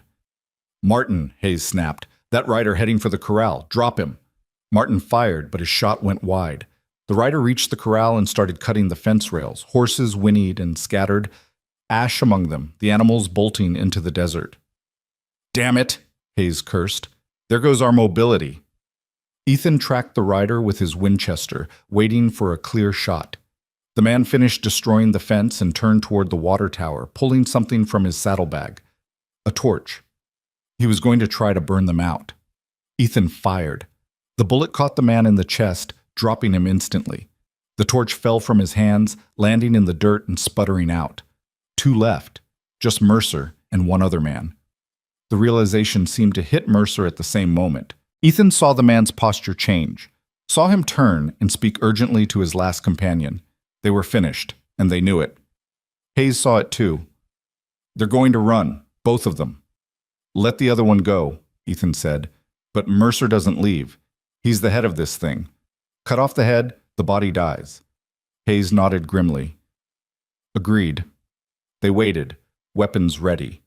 Sure enough, Mercer's last man broke cover and ran for his horse, mounting in one smooth motion and spurring away to the east. Hayes tracked him, but didn't fire, letting him go. Mercer stood alone behind the boulder, the morning sun now fully risen, illuminating him in harsh light. He stepped out slowly, hands visible, no weapon drawn. "Mr. Cole," he called, "I'm unarmed. I'm coming forward to speak with you, man to man. Surely you'll grant me that courtesy." Ethan glanced at Hayes, who shrugged. "Your call." Ethan stepped out of the station onto the porch, rifle lowered but ready. "Stop there," he said when Mercer had closed half the distance. "That's close enough." Mercer stopped, raising his hand slightly. Up close, Ethan could see the man more clearly. Handsome features, intelligent eyes, the kind of face people instinctively trusted. No wonder he'd been successful at this sick trade. "You've won," Mercer said simply. "My men are dead or scattered. The children are safe. You've accomplished what you set out to do." "Then why are you still here?" Ethan asked. "Because I want you to understand something. What I did for practical reasons. The world is full of unwanted children. I found a way to give them value, to make their existence profitable. Is that really so terrible?" "You murdered them," Ethan said flatly. "You locked them in a wagon and left them to die." "A miscalculation," Mercer admitted. "Pike was supposed to monitor them more carefully. His failure, not mine." "You're the one who gave the orders." "I'm a businessman, Mr. Cole. I identify opportunities and exploit them. If not me, someone else would fill this need. The demand exists. I simply met it." Ethan's grip tightened on his rifle. "You're trying to justify it, make it sound reasonable. But there's no version of this where you're not a monster." Mercer's expression hardened. "And what are you? A killer. You've murdered 5 men today. How is that different?" "I killed to protect the innocent. You killed for profit." "Semantics. We're both killers, Mr. Cole. The only difference is you've convinced yourself you're righteous." Behind Ethan, the station door opened, small footsteps on the porch. Ethan didn't turn, didn't take his eyes off Mercer, but he knew who it was. Samuel walked past Ethan, stopped at the top of the porch steps, and stared at Mercer with those sharp old eyes. The boy was silent for a long moment, just looking at the man who'd betrayed him, who'd promised him a family and delivered death. "Why did you lie to us?" Samuel finally asked, his voice quiet but clear. Mercer's smooth facade cracked. For the first time he looked uncomfortable, unable to meet the boy's gaze. "Why?" Samuel repeated. "We trusted you. We believed you when you said families wanted us. We got in that wagon because you promised us something better. Why did you lie?" Mercer opened his mouth, closed it. Whatever words he'd been preparing, justifications, rationalizations, business explanations, they all died in the face of that simple question from a child he'd tried to kill. Mercer started, then stopped. His hands fell to his sides. The confidence that had carried him through everything up to this point crumbled. I don't have an answer you'd accept. Try, Samuel said. Mercer looked at the boy for a long moment. Then, slowly, he shook his head. Because it was profitable. Because orphans are invisible. Because I could. He took a shaky breath. And because somewhere along the way I stopped seeing you as people. You became cargo, inventory, numbers on a ledger. When did that happen? Samuel asked. I don't know, years ago maybe. So gradually I didn't notice until it was too late to turn back. Samuel nodded slowly, absorbing this. My sister died in that wagon. Her name was Margaret. She was 6 years old. She liked flowers and singing, and she died because you stopped seeing her as a person. Mercer's face twisted with something that might have been remorse. I'm sorry. No, you're not, Samuel said without anger, just stating fact. You're sorry you got caught. You're sorry your business is finished. But you're not sorry about Margaret. You don't even remember her. Mercer had no response to that. Samuel turned and walked back into the station, leaving Mercer standing alone in the morning light. Ethan raised his rifle, aiming at Mercer's chest. His finger rested on the trigger. One shot, one squeeze. Justice for 22 children, 11 of them dead, the rest scarred forever. Do it, Mercer said quietly. It would be cleaner than what's waiting for me otherwise. Ethan's finger tightened, then, slowly, he lowered the rifle. No, he said. You're going to face what you've done. You're going to stand trial, testify, name every person involved in this operation. You're going to spend the rest of your life knowing what you became. That's not mercy, Mercer said. I know. Hayes emerged from the station with rope, and together they bound Mercer's hands. The man didn't resist, all the fight gone out of him. Whatever had broken during his conversation with Samuel had stayed broken. As they secured him to a post on the porch, hoofbeats sounded from the north. Ethan turned, hand moving to his revolver, then relaxed when he saw the riders. A sheriff's badge glinting on the lead man's vest, a posse of 6 following behind. The sheriff reined in and dismounted, taking in the scene, the burning wash, the dead bodies, the bound prisoner, the frightened children peering from the station windows. Name Sheriff Tom Bridger, the man said, his voice gravelly from years of dust and shouting. We saw the smoke from Salvation Ridge, figured trouble. What happened here? Hayes stepped forward. Long story, Sheriff. Short version is that man there, he pointed at Mercer, has been kidnapping orphans and selling them. Mr. Cole here stopped him. We've got 6 children inside who need medical attention and protection. Bridger's eyes narrowed. That's a serious accusation. And we've got bodies to prove it, Ethan said. He gave Bridger a condensed version of events, starting with the wagon in Dry Basin and ending with the shootout. Bridger listened, his expression growing darker. When Ethan finished, the sheriff walked over to Mercer. Silas Mercer, Bridger said slowly. I've heard your name. Always wondered about your operation, how you move so many orphans so fast. Now I know. Mercer said nothing. Bridger turned back to Ethan. You've done a hard thing here, son. Harder than most men could manage. The law will want statements from everyone, but that can wait. Right now, let's get these children somewhere safe. The posse spent the next hour securing the area, tending to the wounded, and preparing to transport everyone back to Salvation Ridge. Hayes worked on the children, assessing their conditions, administering what care he could with his limited supplies. Ethan sat on the porch steps, exhaustion finally overwhelming the adrenaline that had kept him going. His hands trembled slightly, the weight of everything he'd done settling on his shoulders. He'd killed 5 men in the last 2 days, saved 6 children, lost 13 others. The numbers didn't balance. They never would. Samuel sat down beside him, the boy moving stiffly, his body showing the toll of their ordeal. They sat in comfortable silence for a moment, watching the sheriff's men work. What happens now? Samuel asked. Sheriff takes you to Salvation Ridge. Real doctors will look at you, make sure you're healing properly. Then they'll find you homes. Real ones this time.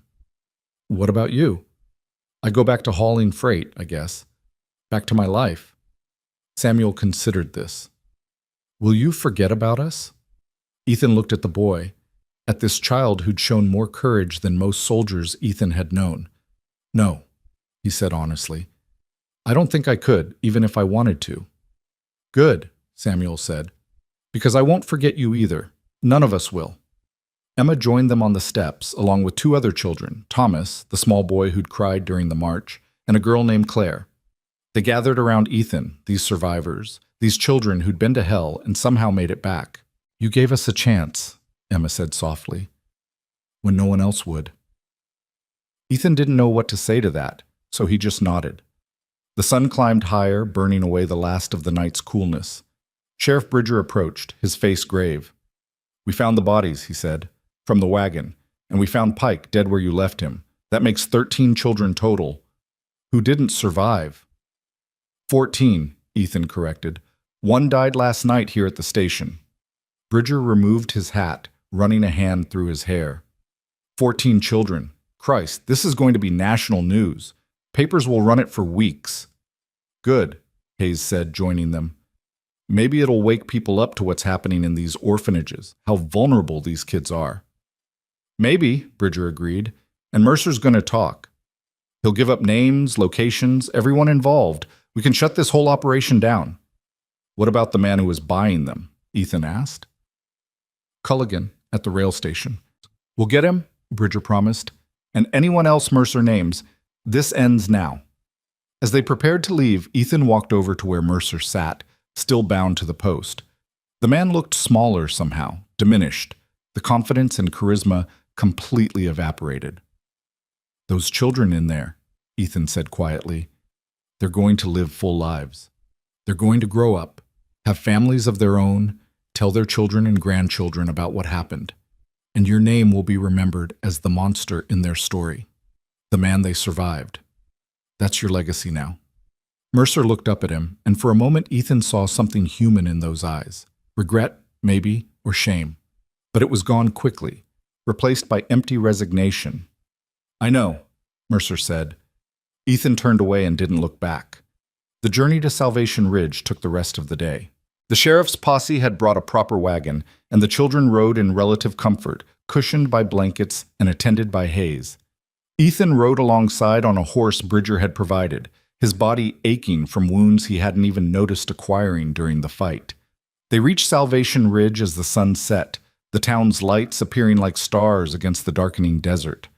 The whole population seemed to turn out, drawn by news of the shootout and the rescued children.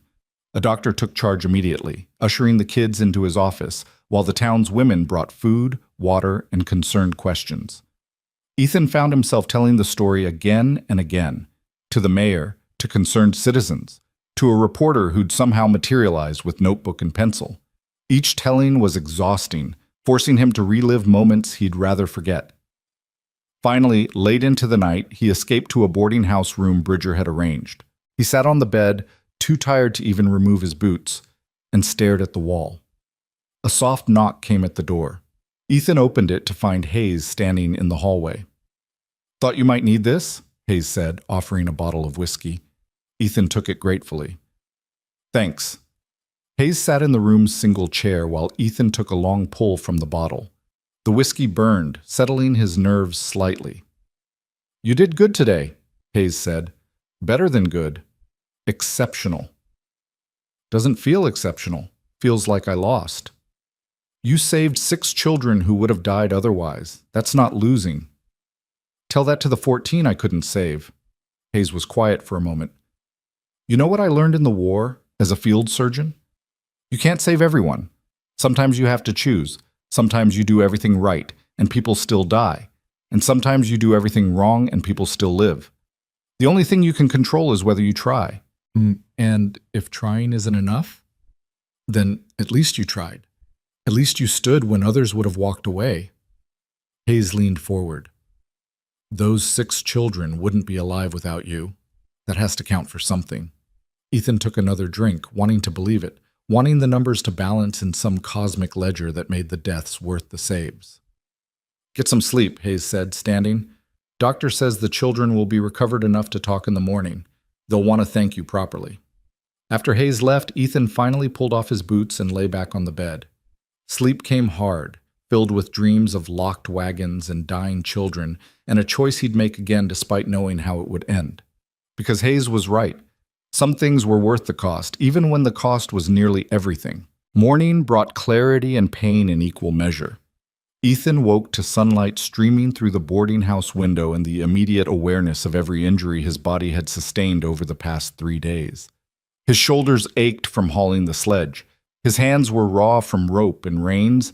Bruises he didn't remember getting painted his ribs in shades of purple and yellow.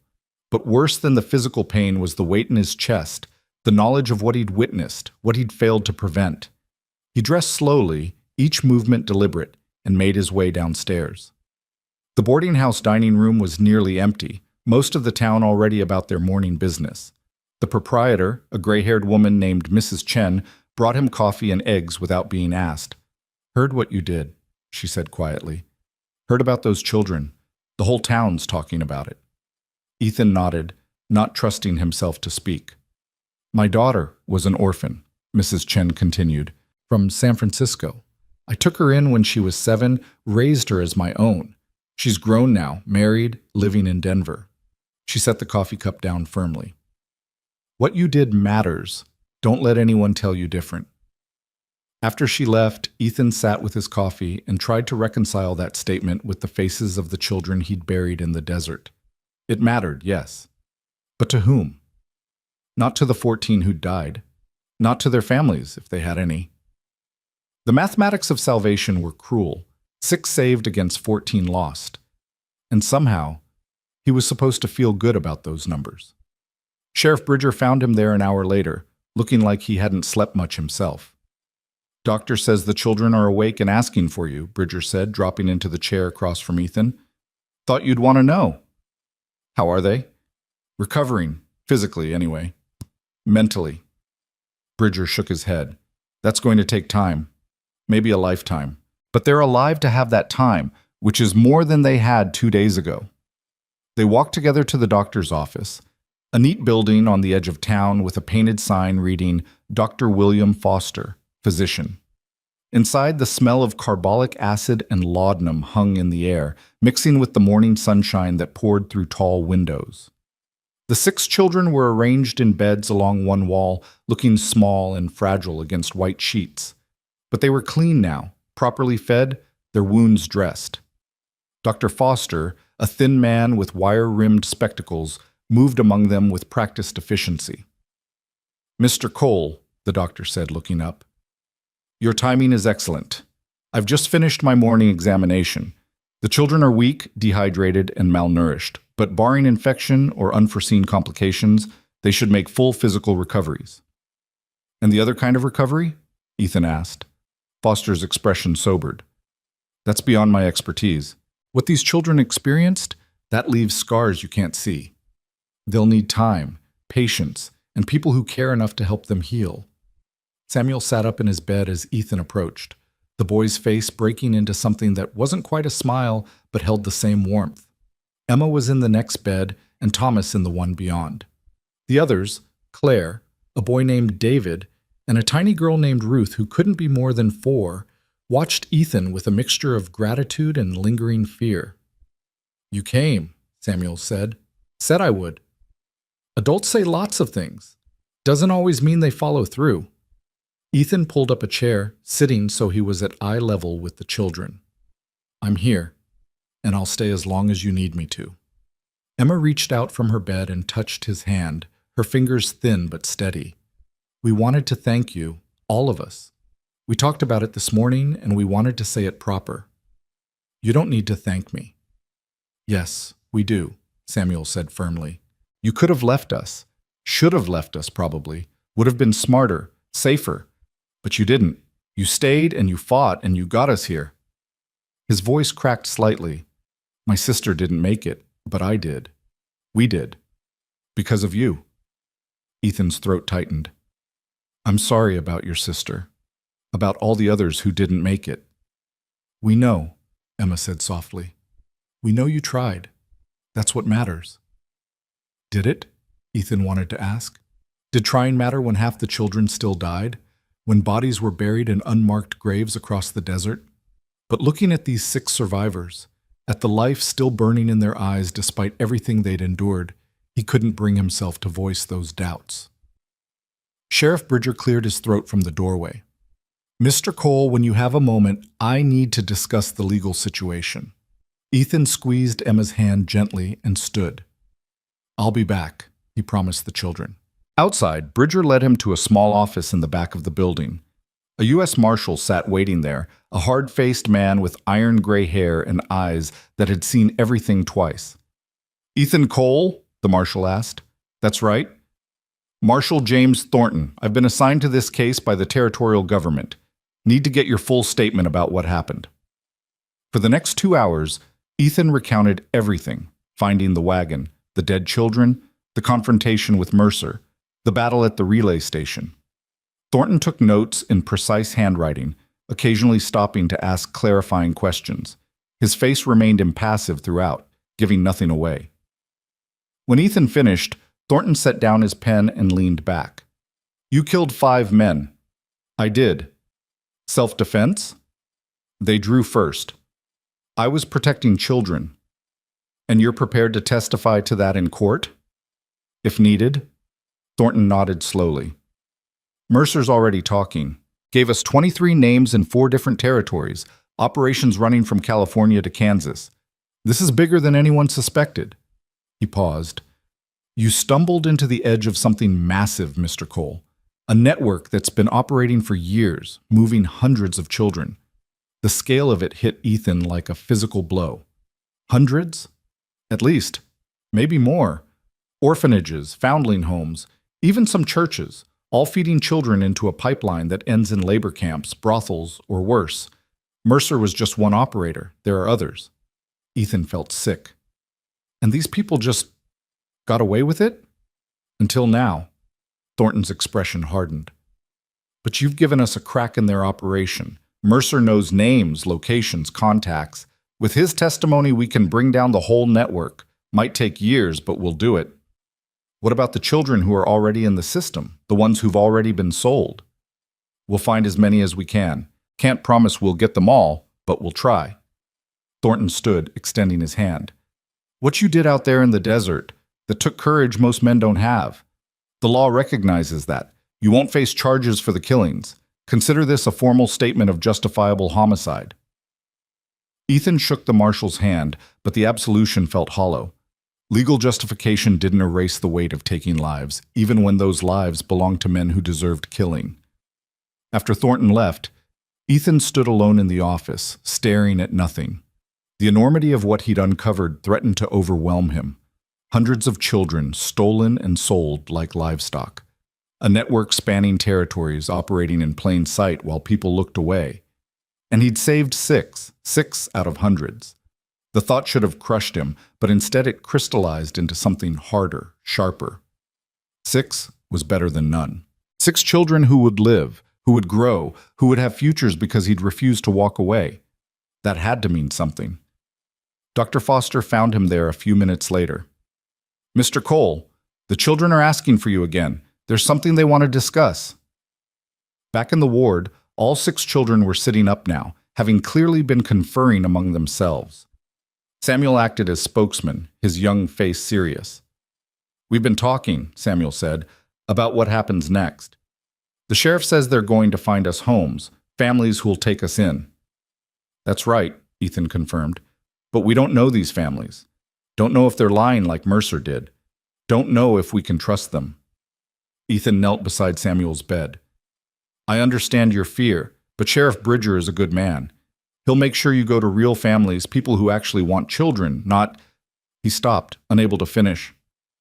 Not like what Mercer promised, Emma said quietly. We know. But Samuel's right. We're scared. What do you need? Ethan asked. The children exchanged glances.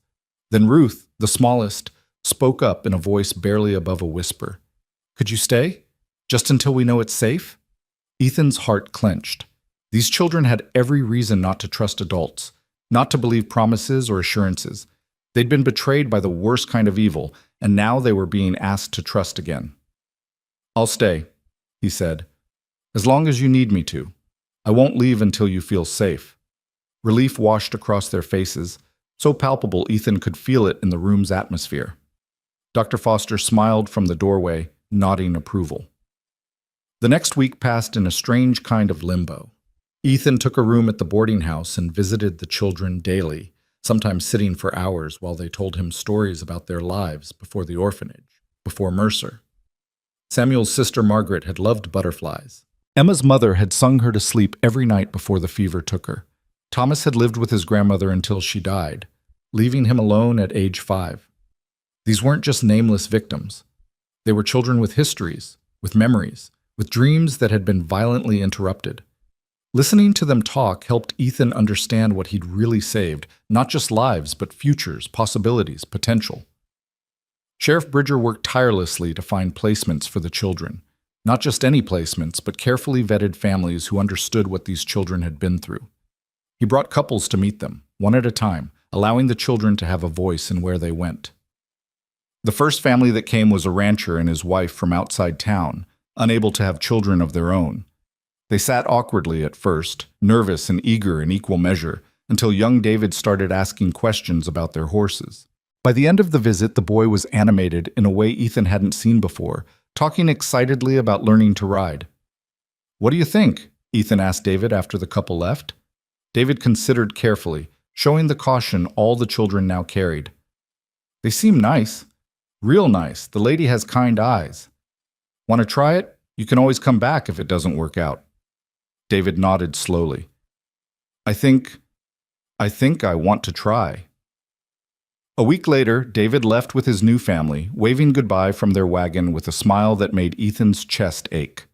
1 down, 5 to go. Ruth went next, to a school teacher and her husband who'd lost their own daughter to scarlet fever years before.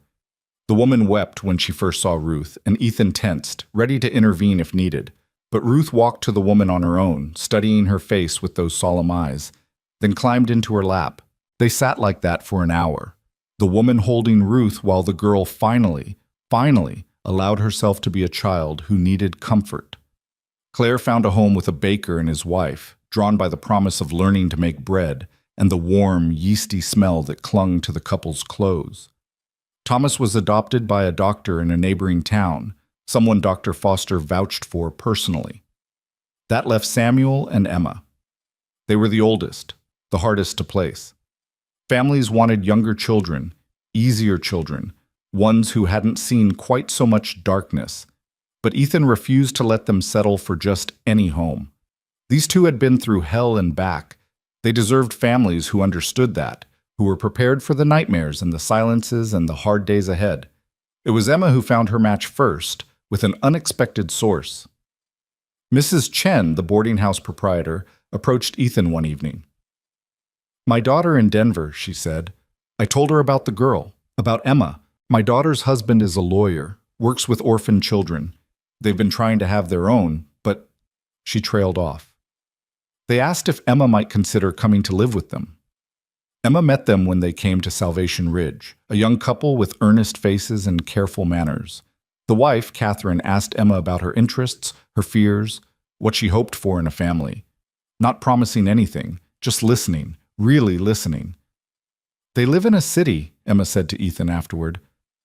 "I've never seen a city." Scared? A little, but also excited. Is that wrong? After everything, to be excited? "No," Ethan said firmly. "It's not wrong. It's exactly right. You deserve to be excited about your future." Emma left on a Tuesday morning, hugging Ethan so hard his ribs ached. "I'll write to you," she promised. "I'll tell you everything. I'll look forward to it." And then there was only Samuel. The boy took the departures of the others with stoic acceptance, genuinely happy for them, but increasingly quiet as his solitude grew. Dr. Foster had released him from medical care, and now Samuel spent his days helping around the boarding house, doing odd jobs, staying busy. Ethan found him one afternoon sitting on the boarding house porch, staring at the desert to the south, the direction they'd come from, where everything had started. "Thinking about your sister?" Ethan asked, sitting beside him.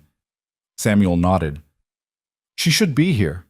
Should have gotten a family too. It's not fair." "No, it's not. Everyone keeps saying everything happens for a reason, that maybe Margaret's in a better place now. But that's garbage, isn't it? There's no reason. She just died because a bad man did a bad thing." Ethan was quiet for a moment, then said, "You're right. There's no reason that makes it okay. Sometimes bad things just happen, and we're left to figure out how to keep living after. How do you do it? Samuel asked. Keep living when people you care about die? You carry them with you. Remember them. Let their memory push you to be better, to do better. Your sister loved butterflies, you said. Maybe someday you make sure there's a garden somewhere with flowers that attract butterflies. Maybe you name your own daughter Margaret. Maybe you just stop and watch butterflies when you see them and think of her. Ethan put a hand on the boy's shoulder. The people we lose don't really leave us. Not completely. They change us, shape us. Your sister's still with you, Samuel. She always will be. Samuel leaned against Ethan's side, and they sat in silence while the sun tracked across the sky.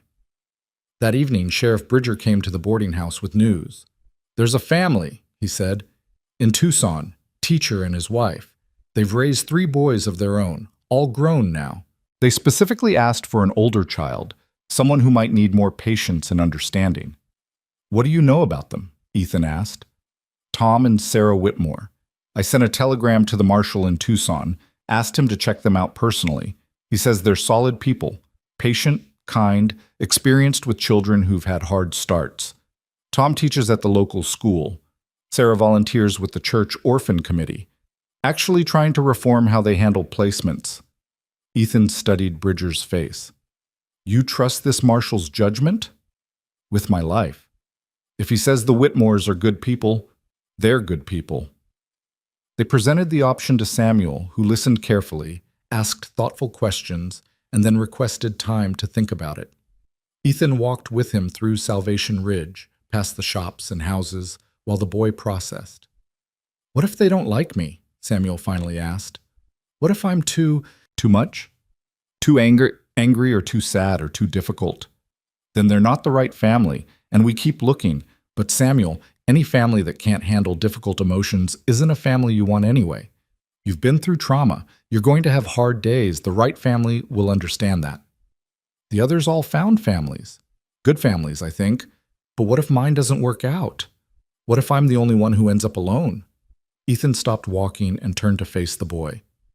Listen to me. You are not going to end up alone. I promise you that. If this family doesn't work, we find another.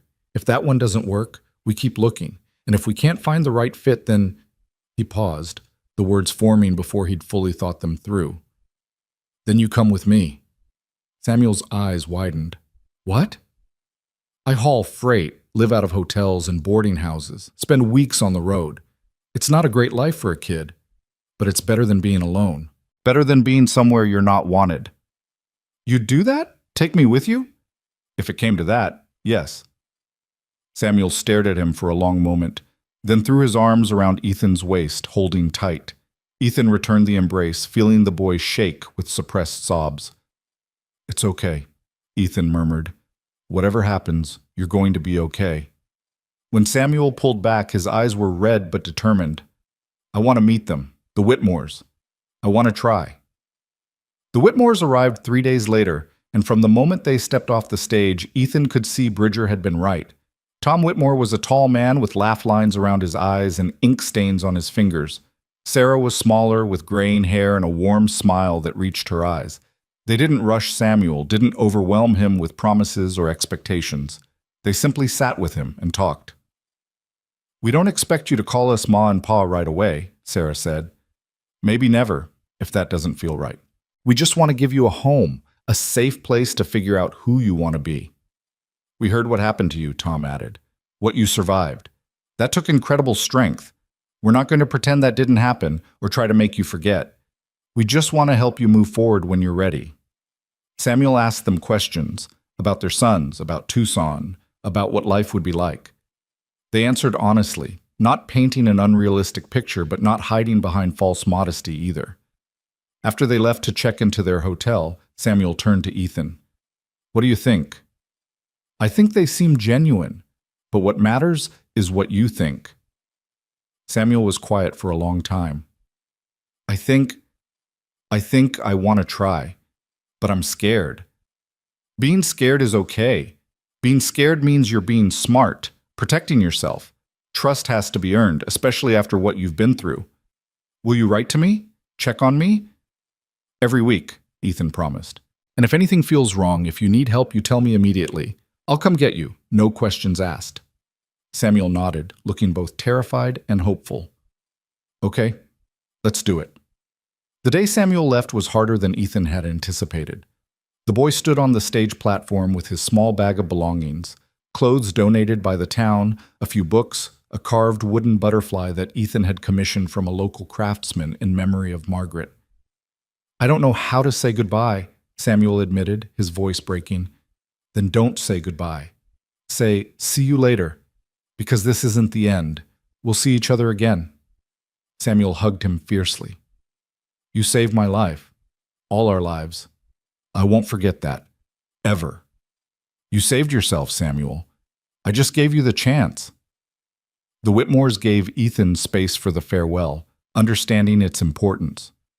When Samuel finally boarded the stage, he pressed his face to the window, waving until the coach disappeared around a bend. Ethan stood on the platform long after the dust had settled, feeling the weight of the past month settle on his shoulders.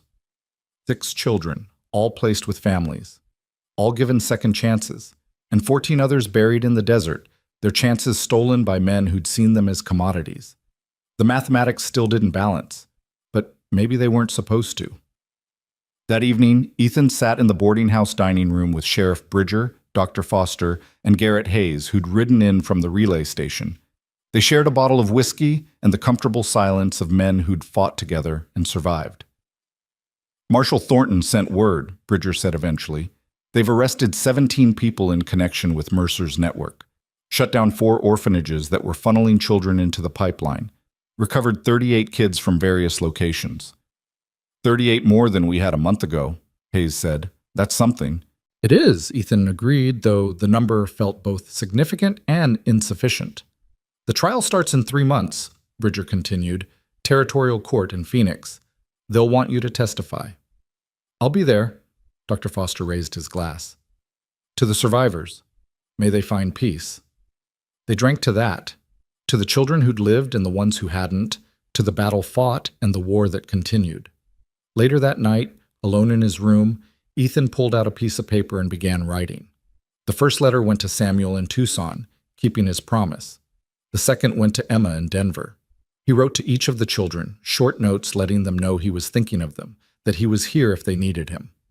Then he wrote a different kind of letter, one he'd been composing in his head for days. It was addressed to the territorial governor, detailing everything he'd seen, everything he'd learned about the trafficking network. He described the conditions in Mercer's wagon, the dead children, the systematic nature of the operation. He demanded reform, stricter oversight of orphanages, better tracking of child placements, real consequences for those who preyed on the vulnerable. He didn't know if the letter would change anything, probably wouldn't, but silence meant complicity, and he'd been silent too many times in his life. The next morning, Ethan prepared to leave Salvation Ridge. His business had been delayed long enough, freight contracts waiting that couldn't wait forever. But this town had changed him. These children had changed him in ways he was still discovering. Mrs. Chen caught him at breakfast. You'll come back? She asked. I expect so. Got letters to answer, promises to keep. Good. She set down a package wrapped in brown paper. For the road. And Mr. Cole? What you did? Finding those children, fighting for them. My daughter heard about it all the way in Denver. People are talking, paying attention. Maybe that attention will lead to change. Maybe, Ethan said, accepting the package. He rode out of Salvation Ridge as the sun climbed over the eastern horizon, heading back toward the freight routes and familiar work. But he took a detour first, riding south toward Dry Basin, toward the place where this had all begun. The wagon was still there, a skeleton of wood and canvas slowly being reclaimed by the desert. The bodies had been removed weeks ago, buried properly in Salvation Ridge's cemetery with markers bearing their names. But the site remained, a testament to what had happened here. Ethan stood in the place where he'd first found them, remembering the sound of children too weak to cry, the smell of death in the enclosed space, the terrible choice he'd faced.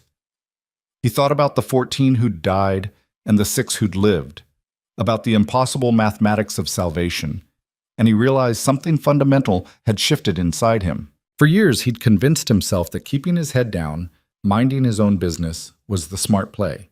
Safer. Simpler. But safety and simplicity came at a cost.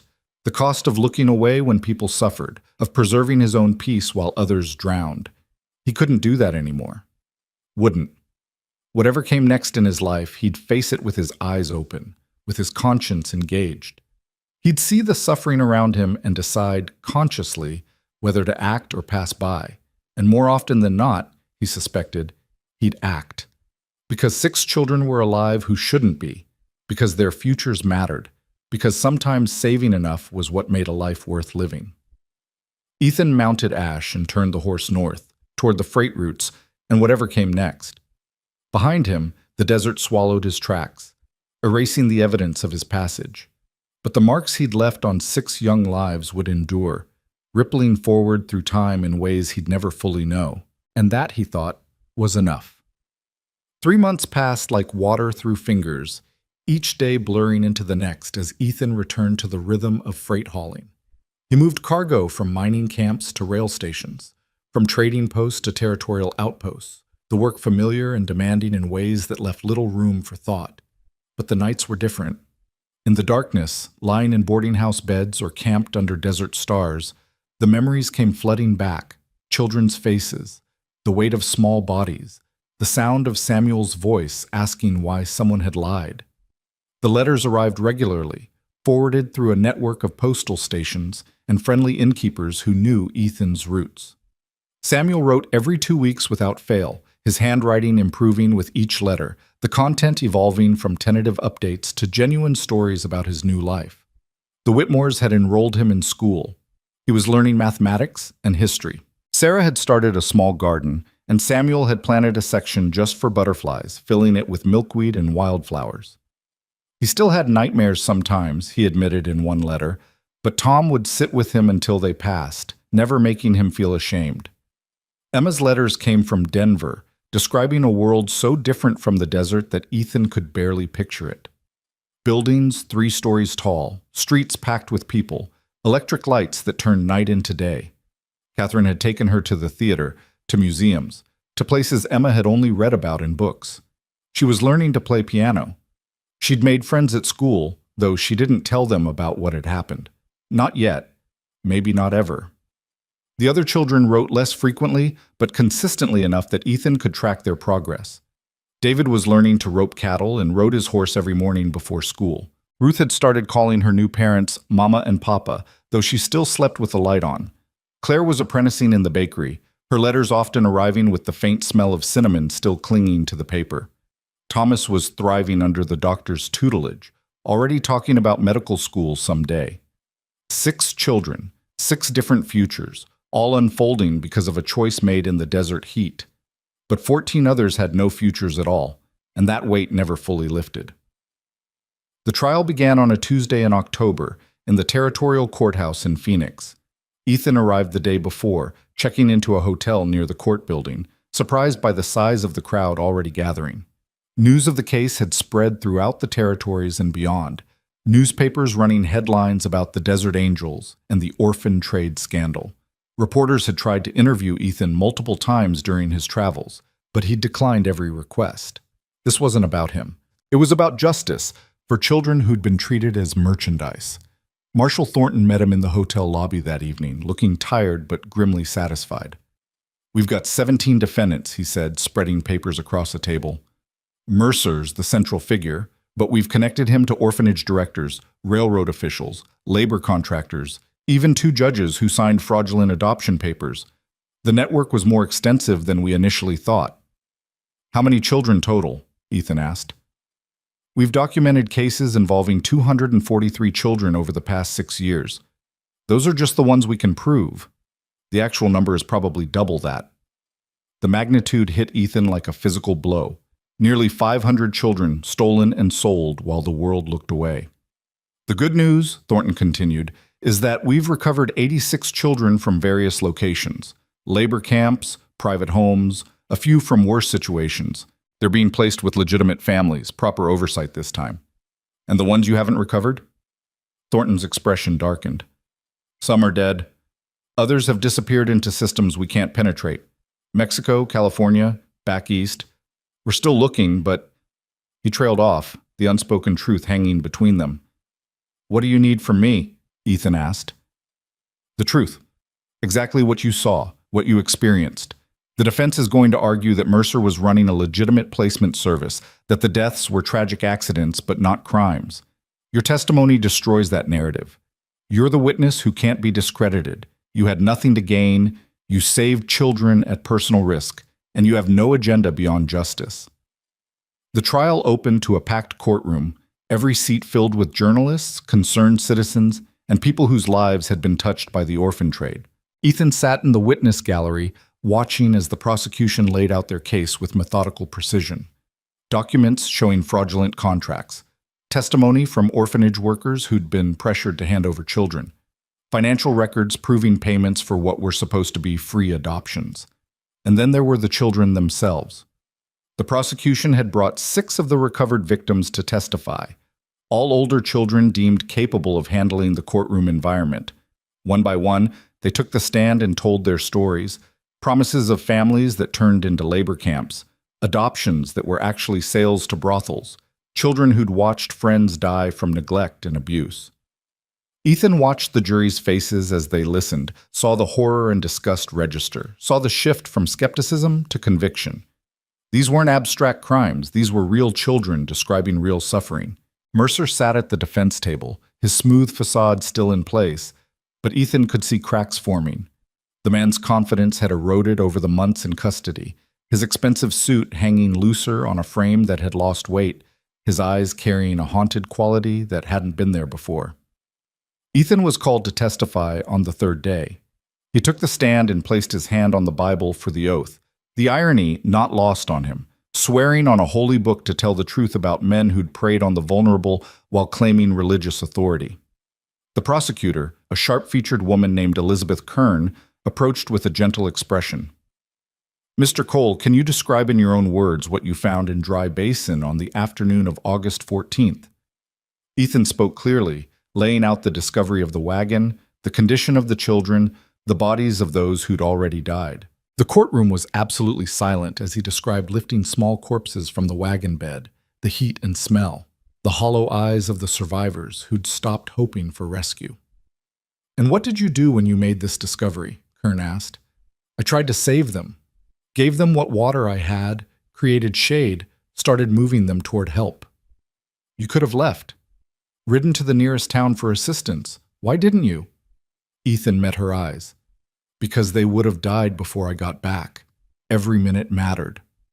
Kern walked him through the entire sequence of events, the confrontation with Mercer, the shootout, the desperate march to the relay station, the agonizing decisions about who to help first when resources were limited.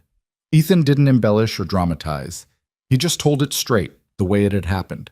"Mr. Cole," Kern said, "in your professional opinion as someone who's spent 15 years traveling these territories, hauling freight in all conditions, could the deaths of those children have been accidental?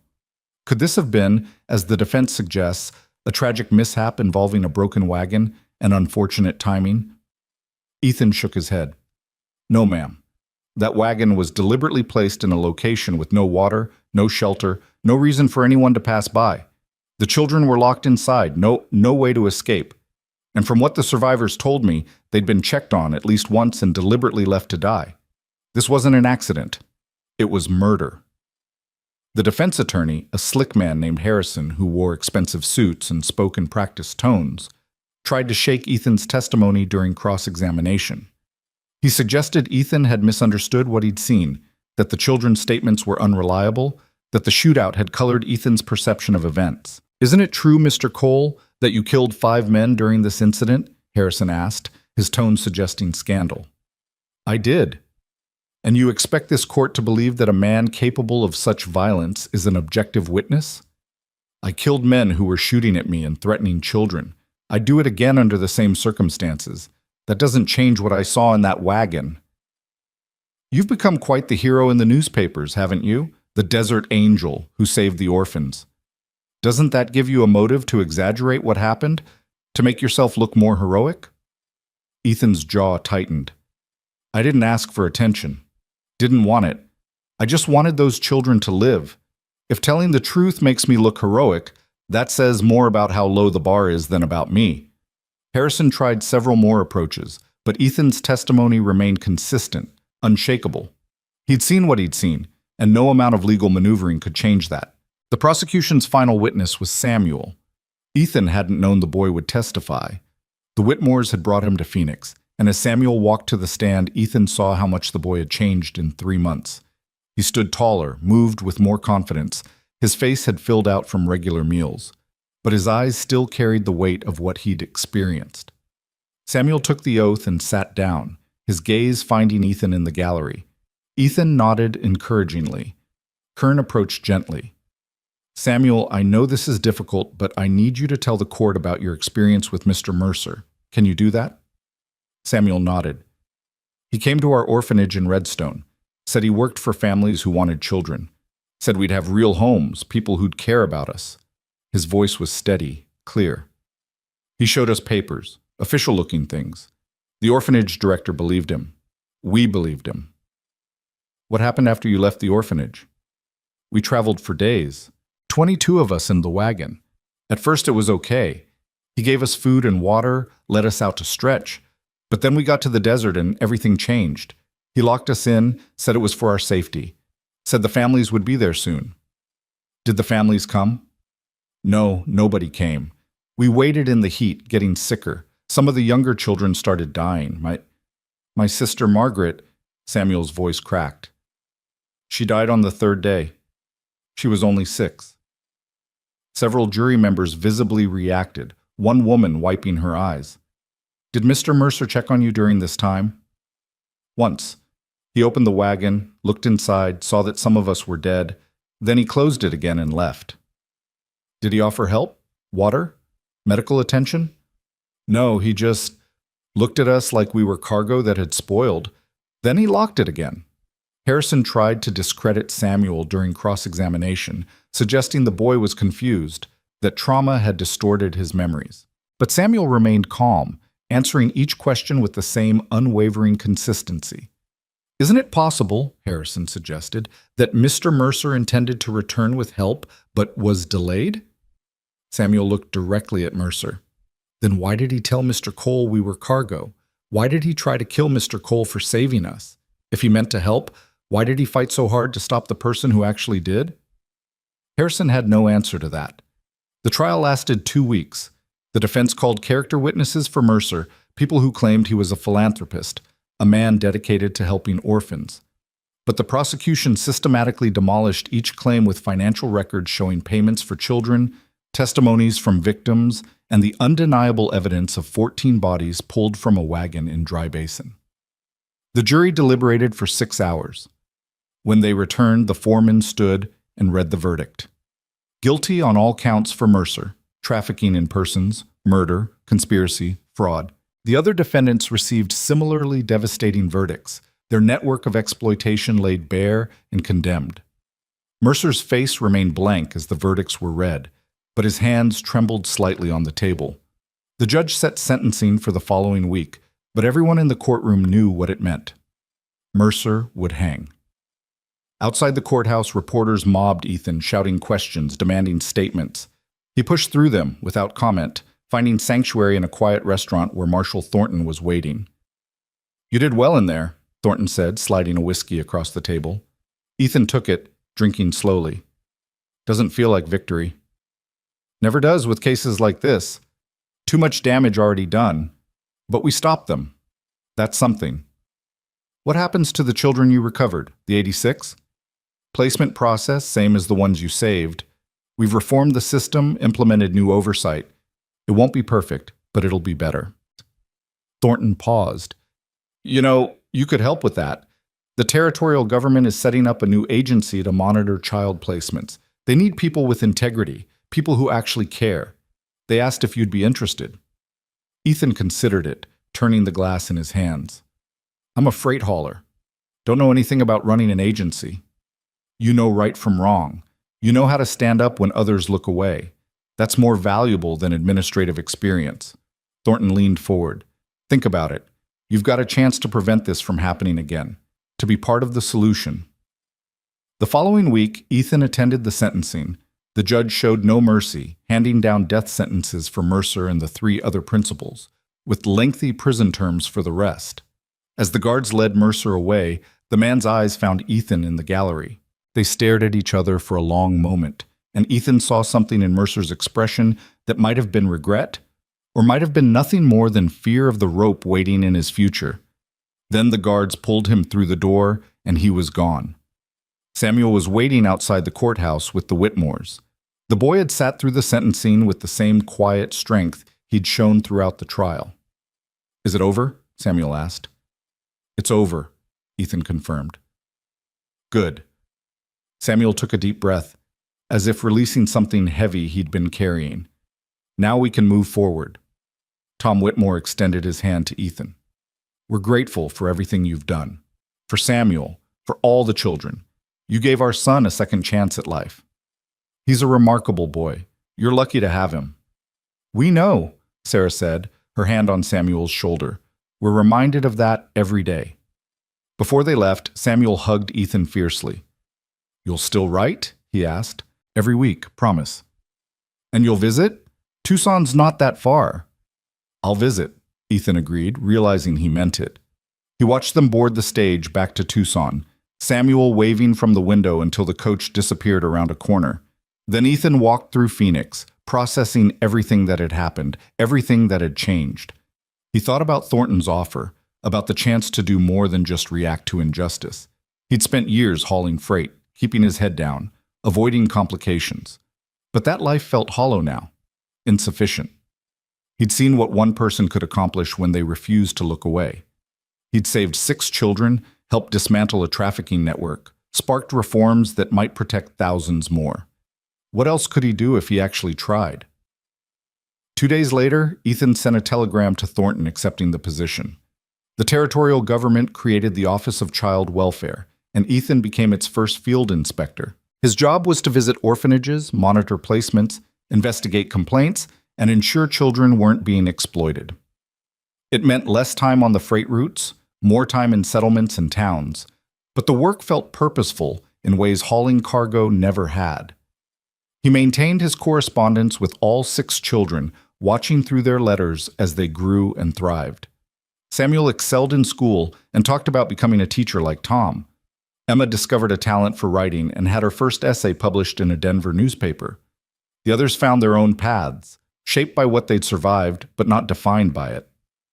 3 years after the trial, Ethan received a letter from Samuel that was different from the others. The boy, now a young man of 14, had started a project at his school, collecting supplies for orphanages and organizing adoptive family networks. He'd recruited other students, enlisted local businesses, created a system that was actually making a difference. The letter included a newspaper clipping about the program, with Samuel's photograph alongside the headline, "Former Orphan Helps Others Find Homes." Ethan stared at that photograph for a long time, seeing the confident young man Samuel had become, the leader emerging from the traumatized child he'd pulled from a wagon in the desert. This was the ripple effect, the way one act of courage multiplied through time. He wrote back immediately, telling Samuel how proud he was, how much the work mattered, and he included his own news. The Office of Child Welfare had expanded, now operating in 4 territories, with plans for more. They'd investigated over 200 orphanages, shut down 17 for abuse or exploitation, and reformed dozens more. Placement protocols had been completely overhauled, with mandatory home visits and regular check-ins. It wasn't perfect, but children were safer now than they'd been before. 5 years after Dry Basin, Ethan returned to the desert. He made the journey deliberately, needing to see the place again to remember where it had all started. The wagon was long gone, reclaimed by scavengers and weather, but the location remained etched in his memory. He stood where the wagon had been and thought about the children. 14 were buried in Salvation Ridges Cemetery, their graves marked with proper headstones funded by donations that had poured in after the trial. 6 were alive and thriving, scattered across the territories, building lives that mattered. The mathematics still didn't balance perfectly. 14 dead against 6 saved would never be an equation that resolved neatly. But Ethan had learned something crucial in the years since. Salvation wasn't about perfect math. It was about doing what you could with what you had, refusing to be paralyzed by what you couldn't change. Those 6 children had grown into remarkable people. Samuel's orphan aid program had helped place over 100 children in the past year alone. Emma was writing articles about child welfare reform, bringing attention to issues that had been ignored for too long. The others were contributing in their own ways, David teaching other children to work with horses, Ruth volunteering at the school where she'd once been a student, Claire providing employment to young people who needed a start, Thomas planning to open a free clinic. 6 children had become 6 agents of change, their impact rippling outward in ways Ethan could never have predicted when he'd stumbled upon that wagon 5 years ago. He pulled an envelope from his pocket, a letter that had arrived the previous week. It was from a woman named Clara, one of the 86 children recovered during the trial. She'd been 11 when they'd found her in a labor camp outside Sacramento. Now she was 16, living with a family in Oregon, and she'd written to thank him. The letter read, "I know you didn't save me directly, but you saved the system. Your testimony, your refusal to look away, created the momentum that led to my rescue. You gave me a chance to have a childhood, to go to school, to dream about a future. I don't know what I want to do with my life yet, but I know I want to help others the way you helped me. You taught me that one person can make a difference. Thank you for that lesson." Ethan folded the letter carefully, returning it to his pocket. This was what mattered. Not the perfect rescue, not saving everyone, but the stubborn refusal to abandon those who needed help. The choice to stand when others walked away. The decision to make a difference within the scope of what was possible. As the sun began its descent toward the western horizon, painting the desert in shades of gold and amber, Ethan mounted his horse and turned north. There was work waiting, orphanages to inspect, complaints to investigate, children who needed someone to care whether they lived or died. He thought about the choices that had led him here, starting with the moment he'd spotted a wagon where no wagon should be. He could have ridden past. Should have, by any practical measure. It would have been safer, simpler, smarter. But he would have missed everything that came after, the fierce courage of children fighting to survive, the satisfaction of seeing justice served, the privilege of watching 6 young lives unfold into something beautiful. He would have missed the chance to be part of something larger than himself, to contribute to a world slightly better than the one he'd found.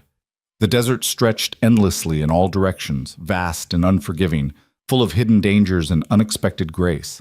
Ethan had learned its lessons well, that life was fragile, that evil flourished in indifference, that courage was often just the decision to keep going when everything screamed at you to stop. Somewhere ahead, children needed help. Somewhere in the territories, injustice waited to be confronted, and Ethan would be there, doing what he could, saving who he could, refusing to let the mathematics of loss paralyze him into inaction. Because 6 children had taught him a truth more powerful than any sermon or philosophy, that sometimes saving enough was exactly enough. That the life you changed might change others, creating ripples that spread far beyond your ability to measure or control. As darkness settled over the desert, Ethan made camp near a rocky outcrop, building a small fire against the night's chill.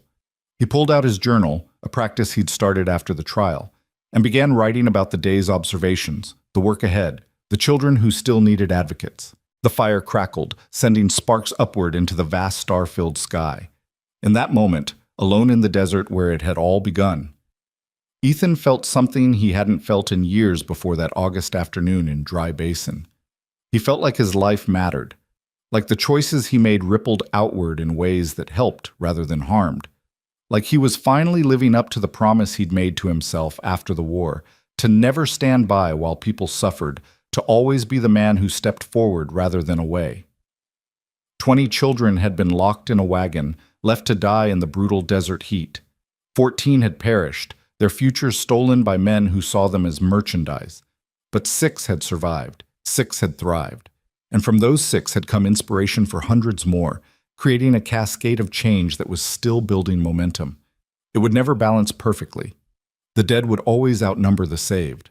But the saved were making sure their survival meant something, that the memory of the loss translated into action that protected others. And in the end, Ethan thought, that was the only mathematics that mattered.